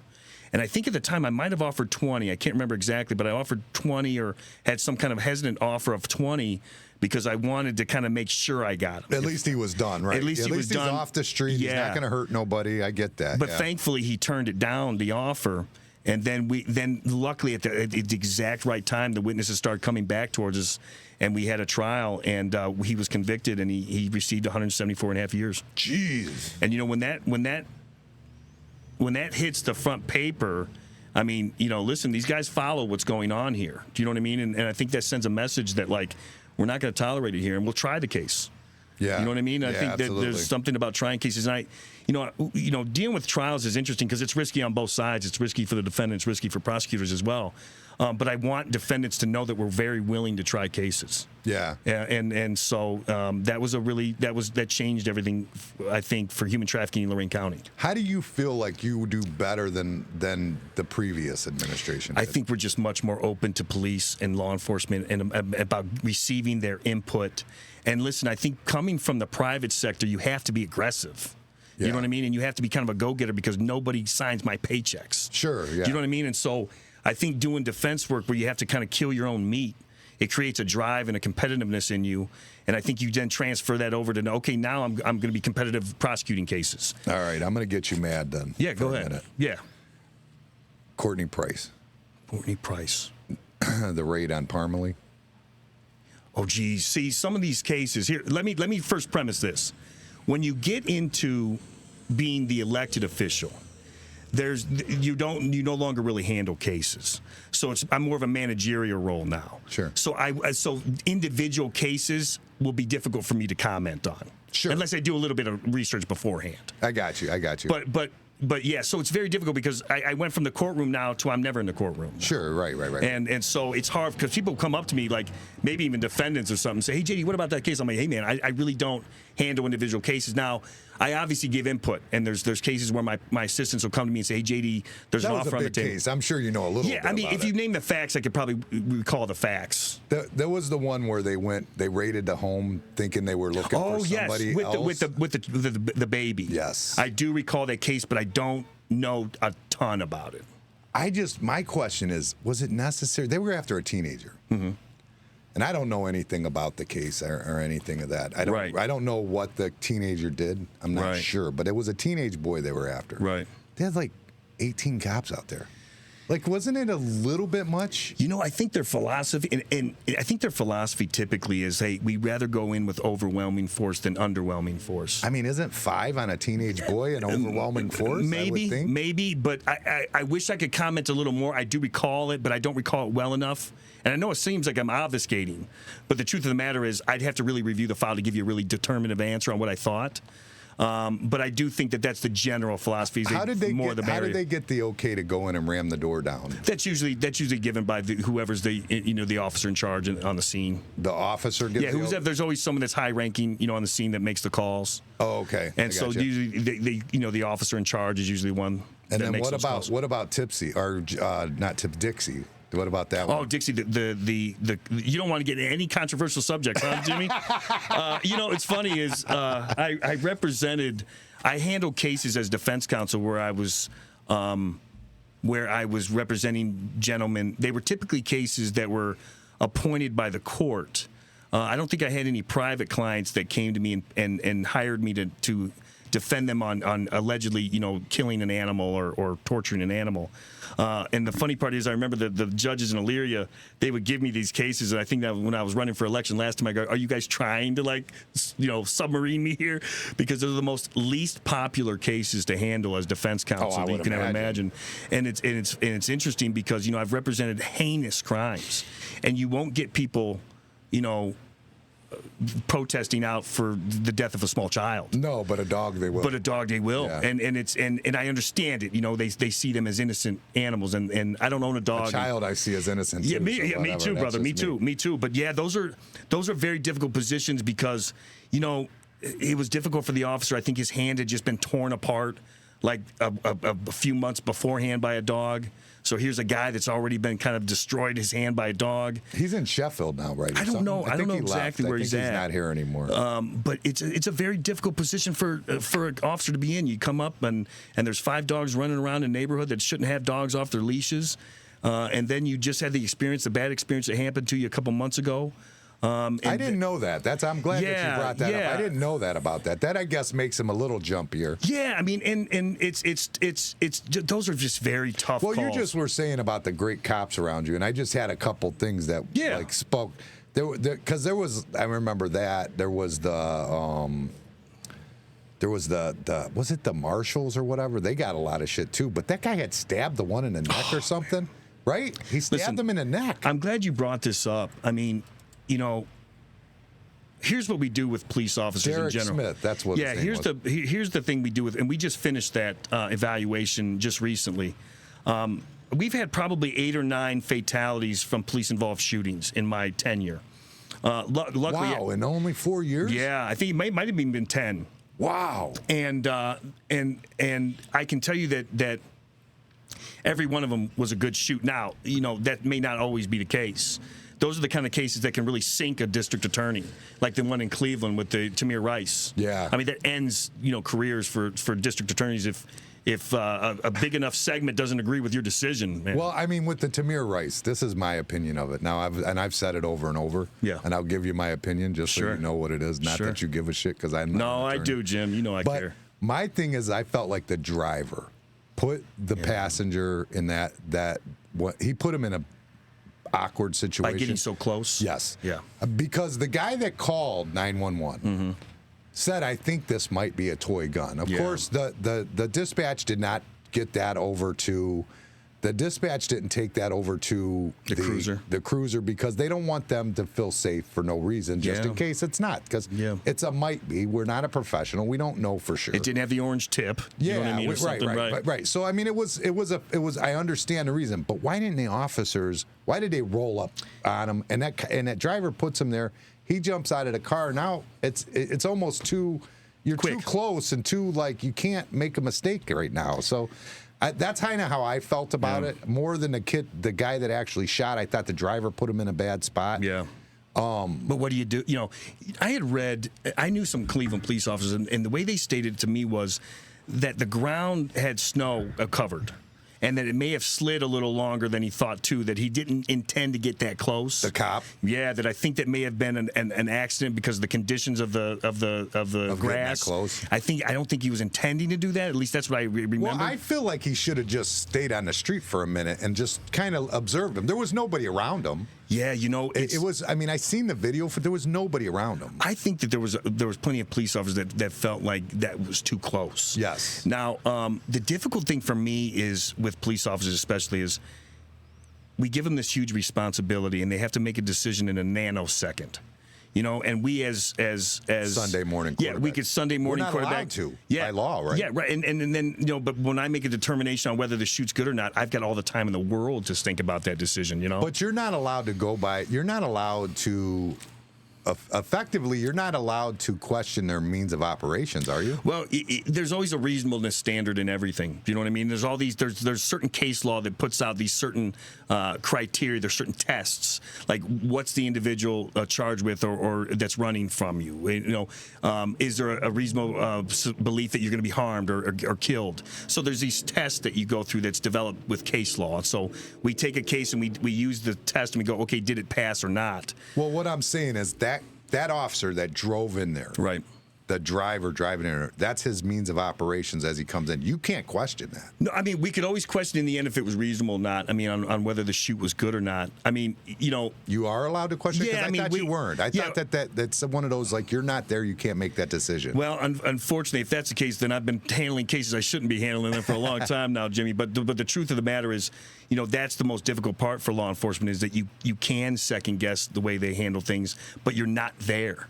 You know what I mean? And you don't have the pressure of a young guy turning at you with a arm with a gun, and you're not sure if it's real or not. How do you expect the officer to guess? Well, you don't have time to guess. You don't, and so I've really gained even more respect for police officers after looking at these use of force cases, because the amount of even the case with the stabbing, I know those officers. And they tried every method to try to get this guy to come out. Do you know what I mean? Yeah, he stabbed the one 3 times. And he led the charge in. Yeah. I mean, I got to meet with these guys, and the truth of the matter is, too often what we do with police officers that are involved in good shoots, where they either save themselves or they save their partner or some other member of society, is we say, hey, congratulations, you're not going to get indicted. Do you know what I mean? When the reality of it is maybe we should give a little recognition for these guys, what they have to put their lives on the line for. Well, the problem is, it's just like when you do, it's like if I do good, if I do good with my wife, me and her get along great. We have 20 great years. Right. As soon as things go south, everybody's going to know about it. That's all you hear about. You don't hear about the 20 good years. Yeah. And that's just the way it, I mean, that's, I don't know how you fix that. I don't think that's fixable. I really don't. I think society, I just wish they would kind of be a little bit more understanding to law enforcement. And I get why they're not, because they're not around them all the time and they don't see these scenarios. And when you get a really like a bad shoot, for example, or a case that seems bad, a mistake that law enforcement made, it's pumped 24 hours a day, 7 days a week on the TV, and it leads the average person to believe that is widespread. Sure. When you have millions of interactions every day where there's nothing that occurs. I don't think the Tamir Rice thing, I can't blame per se. I think that guy's history shows that he was a little overzealous, for sure, but I think that the driver put him in a bad spot, and I don't really blame him. Now, the officers that went after the car, like the speed chase or whatever that backfired. Yeah. They thought it was a gunshot in front of the Justice Center. I remember that I think there was 100 something. I don't remember how many cruisers. 90, I think. I mean, imagine. I mean, just those mistakes that are made. And 100 and something rounds or whatever in the car. And then what happens? It's it's a kind of a. I blame them. It's a cumulative effect where people start shooting, and then they all think there's it's a bad situation. It's a horrible situation. And somebody told me that they thought that, I heard this through the grapevine, that every time they got shot, the body was moving. From the shot. Oh my gosh! Then they think they're still a threat. Moving. Yeah. That's what I heard. I don't know if that's true or not. It's a scary thing. But one of the things I'm real proud of that we've done in the office is, as defense counsel, I got close with these police officers. I was in their weddings, you know what I mean? I've been at their, baby showers. And what I can tell you is they try to get it right every time. They really do. And what I remember experiencing is there was a police officer in Elyria, and he was involved in a fatality where there was a shooting. I don't know if you recall, but it was over by Wilkes Villa. There was a gas station there, and there was a shooting that occurred. I don't know if you remember it, but I am 100%. It was my friend's gas station. Yeah, and it seemed very clear from the outset that it was a good shoot. I mean, I think the evidence was that the guy turned around with the gun. The gun was even found right outside the car. I mean, it was pretty clear that he intended to fire at them. And what appeared to be a really good shoot, it took a year and a half. That should have been handled. That could have been handled way faster. The gas station had footage and stuff. But the thing I didn't like about that shooting, I'll tell you, my buddy and his workers were standing there when them gunshots went off. Really? They weren't. Nobody cleared them out. Like all this was going on for a while. Were they in the store? They were in the store. They were in the store. And so the way it happened is they parked right in front of the glass. Right. Okay. I recall. Yeah, and that's where the register is. And they're standing there. So the car was facing the register. The defendant's car, the victim's car, was facing the register. Door was facing the register. Yep. Okay. Yeah. As the way it was. Like it was parked sideways, like it was pulling up to get out. Or I got you. Not perpendicular. It was parallel to the building. I got you. There you go. So, and they're rustling in the car. There's a driver, and and one of them survived through all that shooting. Yeah. I thought it was the driver that survived, but I could be wrong. I don't remember. I just know one of them. But they were rustling around in the car for whatever was going on. I think one was trying to give up, and the other one wasn't, I think, is I believe what was going on, but I don't know what was going on. Right. And Jim and them are all standing right there in the gas station. There's all these officers. They're yelling at him, screaming at him. Nobody tells them, get out of the way, nothing. And they open fire. I mean, they went through, like, he's got a lot of bullets went in there. They hit his cooler there. He's got bullet holes in his wall. They took out 2 or 3 panes of glass. Like, it was like scary. They should have told them, get the hell out of there. Did they see him? Did they notice him? Do they? I can't. I would assume they didn't. I gotta assume they didn't. I gotta assume that. Yeah, I have to assume that. Right. But it was like Jesus. I mean, that's scary. I mean, you could get involved in something you had no plans on getting involved in. Yes. But I think that what really bothered me is I knew that officer, and I remember going into court handling my cases, and he would be in there and we'd talk. And, you saw what effect it has on a guy where he's not sure what his future is going to be. Is he going to be indicted? Not only that, you've done something before where you feel like you were right. Yeah. But after it happens, you think, oh man, did I? Like me. Even if it's arguing with your girlfriend or whatever, you're like when you walk away, you're going, did I go too? I shouldn't have said that. You know what I mean? Because I like to. When I'm in the middle of a fight, I'm gonna dig. I'm gonna stab. I'm gonna, I'm gonna dig. Like it's about winning. Oh, yeah. When I'm in the middle of an argument, I'll say some weird shit. Right. Then you leave and you go, I wish you can't eat words you never say. Yeah, too, you know what I mean? Right. My wife, one time, I said something about how much mayonnaise she put on a sandwich in the middle of an argument. Like, you went back. I went right there. I got you. I'm going for the throat when we're arguing. Well, you know what? I regretted it afterwards. I hear you, man. I do, too. And you know, that the idea that, you know, when you get an argument, you should just walk away for 10 minutes is so valuable. It's so difficult to do while you're in the heat of it. Yeah, oh yeah. But it's such a valuable tool. Every time I've ever stepped away from an argument, I feel completely different 5 minutes later. Do you know what I mean? Yeah. But on that particular shoot, it was a good shoot. It was a justified shoot. And to wait a year and a half is just untenable. Do you know what I mean? Happened to the officer? So eventually he was cleared, but it shouldn't have taken a year and a half. So we've really drastically reduced that time. So what happens in that year and a half? It's considered. You know, it's considered. It sits on a shelf or it sits on somebody's desk, and they don't do anything about it. I'm not talking about you guys. I'm talking about that poor officer. Yeah, that's what I mean. Well, typically, I mean, he was still working. So he was paid leave? I think I don't know. I don't remember exactly because I didn't handle the case as a prosecutor. I don't remember exactly what his status was, but just the mental anxiety of not knowing what's going to happen, and I really wanted to cut that down, especially in good shoots. Sure. I mean, you know, so what we've done is when we receive a report now, within 2 or 3 weeks, we've got an opinion because we don't want that to happen. How did you achieve that? Well, we look at all the evidence. We look at all the evidence. Yeah, we look right away. We try to make it. We prioritize those cases. Is there a committee for it or something? No, typically me and my chief of staff will look at it, and then he typically writes the decision. And when it's written, what we like to do, especially in cases where there's a very clear shoot, is we don't send them through the grand jury. Because I'm worried that the average person might not really truly understand what this officer is going through. And if I believe, you know, I can be a gatekeeper. I can determine, like you remember in the Michael Vick case down in when he was fighting dogs. Yeah. The one DA got in a lot of trouble because he refused to present that case to the grand jury. Now, I'm not suggesting that was right or wrong. I don't know the facts of that. But my point is I can act as that gatekeeper to go what even goes to the grand jury or not. And I don't want to send cases I don't believe in. Do you know what I mean? Yeah, right. Because that thing now I'm prosecuting a case I don't believe in anymore. No, because we need officers to be doing their job the right way. They have to be. I mean, we have to. That's the only way we can feel safe. And Jim, you know, I'm just so lucky that I have so much police support because that's how I got into politics. Is I would do this defense work and they would be like, you know, complaining to me about the stuff they were dealing with at the office, at the prosecutor's office, and I would hear that, and eventually a couple of them were like, "Why don't you run?" You know, in like 16. In 2015. And I was like, I don't know. You know, I kind of like being a defense attorney. I like being on my own. I like doing that stuff. And I thought about politics maybe, but I thought I would be a little older when I started trying to do it. But they kind of convinced me that they wanted to change.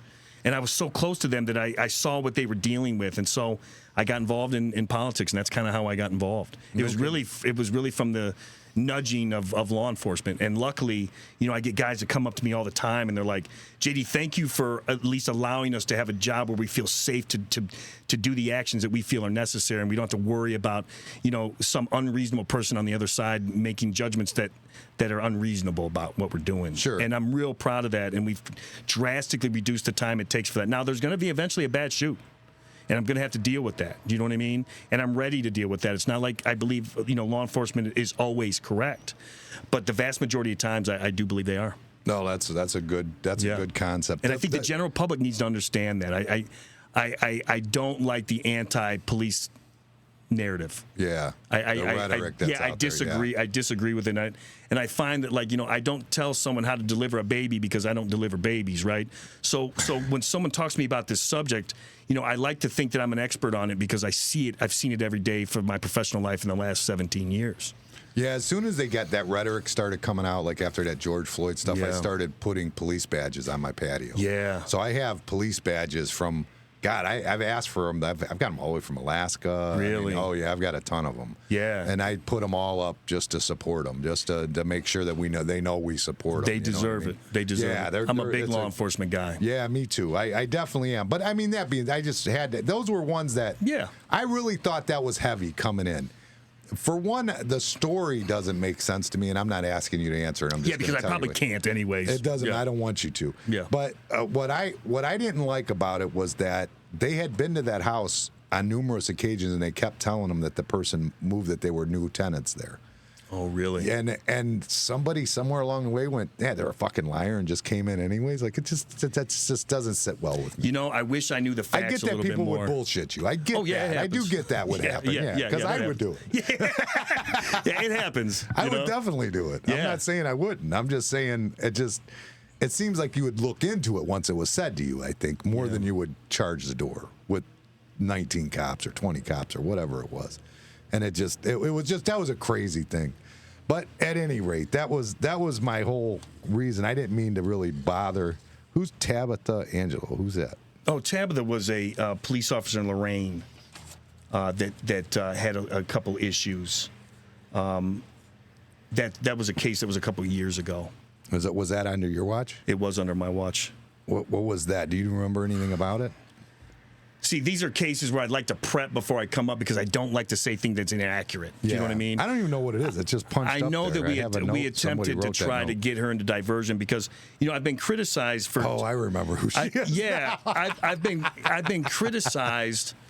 I've been criticized about attempting to put police officers into diversion programs.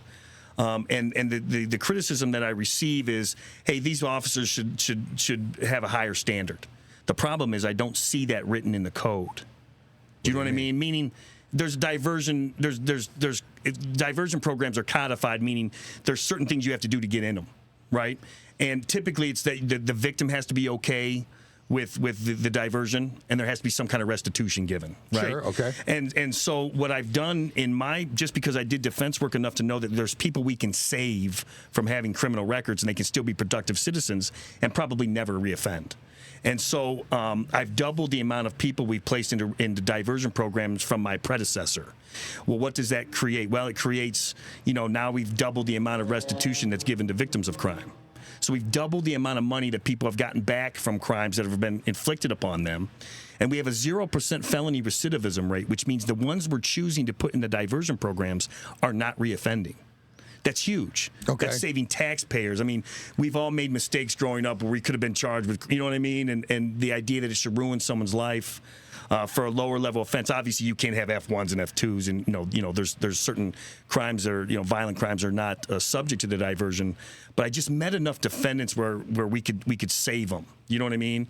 And so I have a very centrist. Well, isn't that really the point? It's supposed to be. That's the point. Is rehabilitation more beyond that? I mean, I think anyway. It's supposed to be, and I have a real centrist view on crime. It's that, hey, we should be very serious about violent offenders and people that are really causing chaos in the community, but we should also be very cognizant of the fact that we can save people. Yeah. And I think we've done a really good job at doing that. And we've increased the amount of successful prosecution of high-level felonies by like 12 to 15% since last administration. And sex crimes we've actually really got targeted. So we've increased successful prosecution of high-level felony sex offenses by like 26%. I mean, we're more than just the 54 count one. Yeah, I mean, definitely. Just sex crimes in general have been an interesting target. How many cases do you see like a day? Well, we see about 2,000 a year.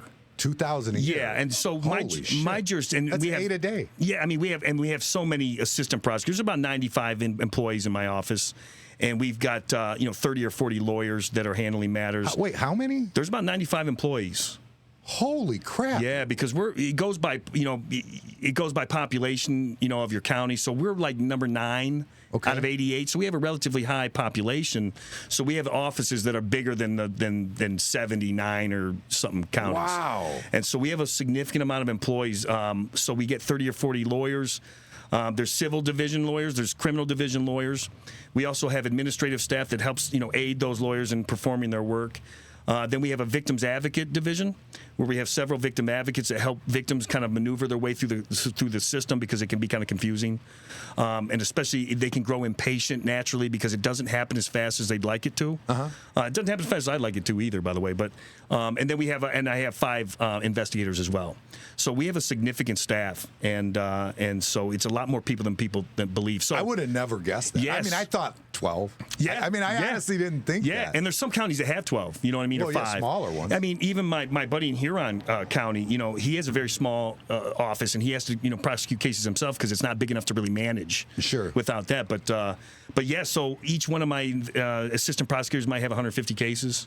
Wow. I didn't know that. And Holy they really crap. have the most difficult job. One of their job is very difficult because they've got so many cases that they're dealing with.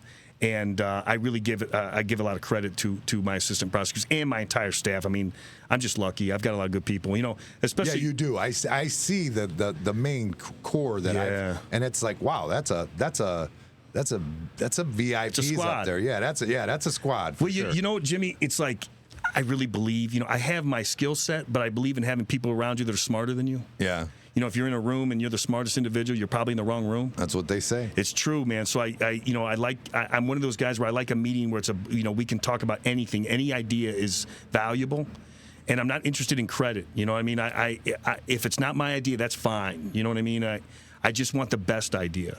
And so I'd like to get people in a room and go, hey, what are your thoughts on this? You know what I mean? What's the pros? What's the cons? And I find that one of the most important kind of characteristics of a county prosecutor is the ability to be wrong.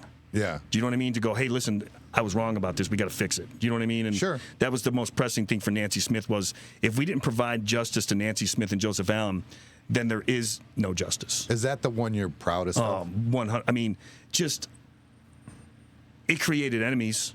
Do you know what I mean? I mean, it creates enemies for you because there's people that are invested in that conviction. Do you know what I mean?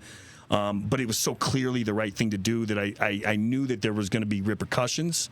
I didn't think they would be as vicious as they have been. Like what? What do you mean? Well, just what's going on, just generally speaking with me. Do you know what I mean? In my whole situation politically. You think that's connected? Oh, it's all 100% connected. I mean, you know, listen, I mean, I criticized people that didn't want to be criticized. You know what I mean? Fair enough. And so what happens is, you know, the sheriff's department, you know, he hired my predecessor, Dennis Will, to work for him, which is a lawyer in the sheriff's department, which is unusual anyways. You don't see many sheriff's departments that have lawyers on staff. Yeah. And the reason you don't is because I'm their statutory lawyer. Right. And so he hired Dennis, and then when he hired Dennis, things changed for me with Phil, with the sheriff, and our relationship soured. And it was very clear on why it did. You know, I mean, it took Dennis, 3 months to even concede to me in the last election. I mean, I lost him as a customer. Yeah, I remember because you supported me. I supported you, and he was a visitor here 3 days a week. Right. He visited here 3 days a week for lunch every day. But I guess I'll say, I mean, he'd have a drink while he was here, and I just didn't like it. Oh well, like I said, I'm a degenerate, but I got some morals. There's boundaries to your degeneracy. I have moral. Like, I'm not a prosecutor, so if I want to drink at lunch, so be it.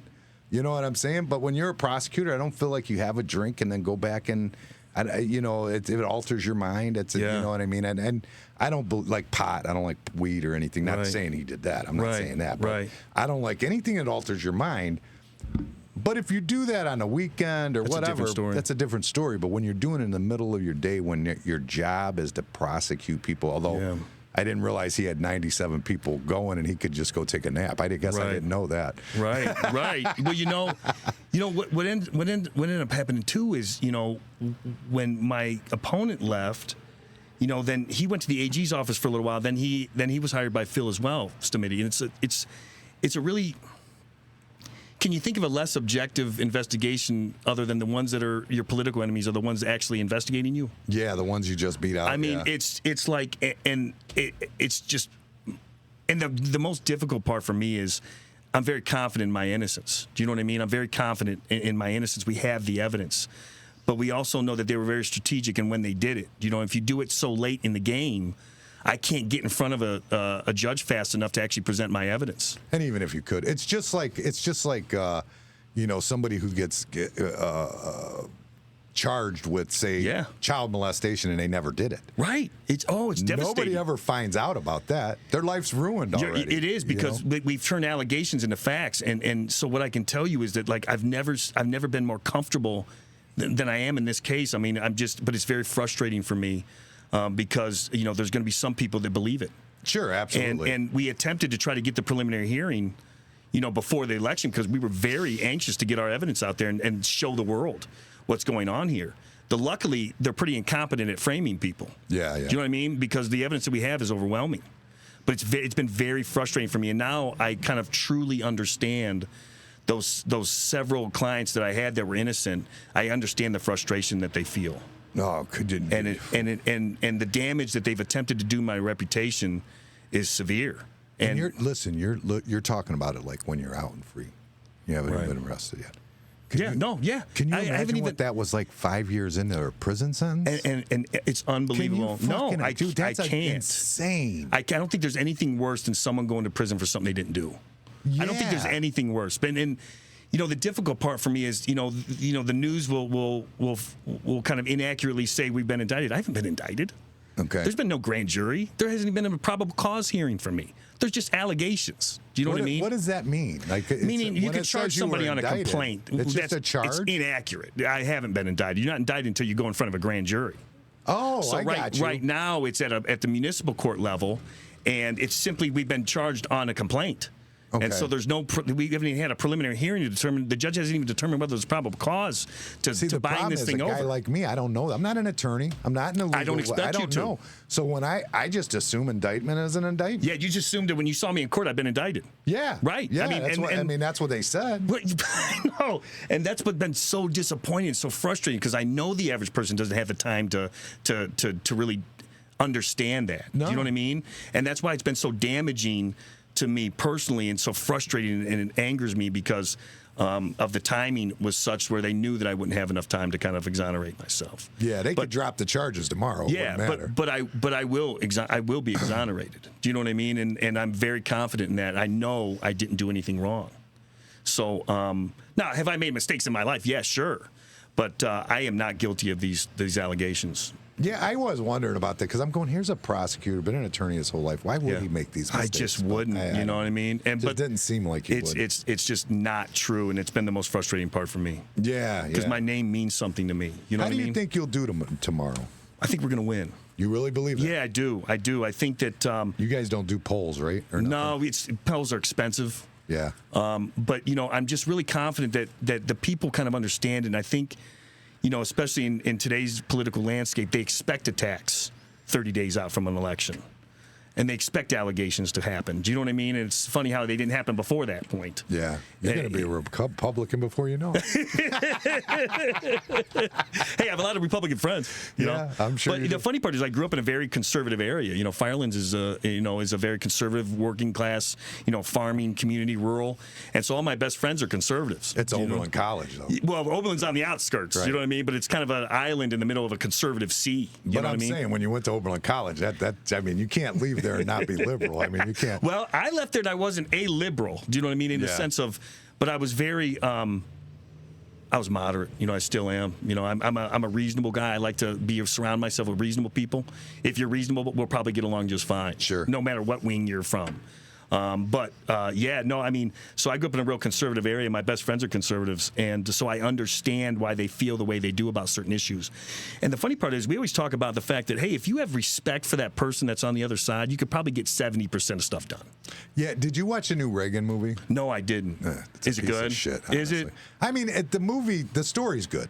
Yeah. The acting's bad? It's not even the acting. It's the producer. Yeah. I mean, it's just it's just shit. It's sad when it has potential. Oh yeah, it's Reagan's story. It's got the greatest potential. Yeah, interesting. But the one thing I took away from the movie was that he told Scooter, he said, but at 6 o'clock, he said, none of this matters. Yeah. You know what true. I mean? The next news cycle, you mean? Well, is that what he was referring to? Or no, he's saying after 6 o'clock, we're not on any opposite sides. We could sit, drink together. We're buddies. I see, yeah. You know what I'm saying? Yeah. And I don't think any of that's going on right now. Now I think it's just straight hatred with everybody, everywhere. And I really try to promote talking between the parties. The reason I also believe I'm going to win is that I put the work in, and I've been putting the work in for 3 election cycles now. I mean, you still knocking on doors? Oh, well, I mean, as many times as I can. I started knocking on doors for this election in October of last year. Okay. And I did it so heavy. I remember when I was in 2015 when I ran. It's hard to raise money when you haven't proven yourself as a candidate. And so all I could do is just work harder. You know what I mean? So my dad at 70 years old would pick me up, man, and we go 8-9 hours a day. and go walking door to door, and we'd hit hundreds of doors a day. And I joked around that I never walked door to door; I ran. And there's funny. There's people I know that'll see me and be like, I saw you running in a suit, dude, down the street, and it's true. I really did run every time. I'll be honest with you, I've never walked up to a house. I always run. That's awesome. And so when you do that enough on a kind of the level that I did, it was like 6 months ahead of an election, 8 months. I didn't wait 30 days to do a cute little, photo op. Right. It was about really meeting voters at their door, and here's what you learn. You learn that nobody really knows who you are. Because the average person's trying to make a living, they don't care who the county prosecutor is. They don't commit crimes. They're not going to. It's their problem, or their family's problem. Right. But you were lucky. I was lucky if they recognized my name. Yeah. You know what I mean? And it really it checks egos, because the average, I think, politician believes that everybody knows who they are and that everyone knows what their positions are, and that's just so far from true. And you only would know that if you actually go to voters' houses and go, hi, my name's JD, and they go, who are you? Hey, who was Hillary's VP? Oh, man, who was it? The guy from Virginia, wasn't it? What was his name? Go ahead. You give it to me. Gosh. It was a Saturday Night Live skit this weekend. That no one knew? Who Vice? Nobody knew. In fact, they were calling him a different name. It was Tim. Yeah, it was Tim something. I can't remember his last name. I can't think of what it was. That's a good question. It's funny though. It is funny. I mean, it's so true though. I mean, it's so true. I wish people would really do more of that. And I continued, even when I was able to raise more money because I'd proven myself as a viable candidate. I still did the same thing. I still walked door to door, and like I would have older couples that would see me coming, and it was probably second or third time I'd hit their door in like the last 8 years. They go, awesome. "Hey, JD's back," So they knew me already from just hitting their doors. Yeah. And so I feel like if you want to win an election, you have to work harder than your opponent, and if you're willing to work harder. Because the hardest things are usually the most productive. I mean, it is not easy going up to doors. You know what I mean? I mean, I'm still surprised people answer the doors. Yeah, I don't. But they do. I don't either. But they do. They do, and it's like amazing every time. And is it just housewives? You're a good-looking guy. You know what? The funny part is the average voter is probably 65. You know what I mean? Well, so it's really retirees. They definitely like good-looking guys. It's really retirees. You know what I mean?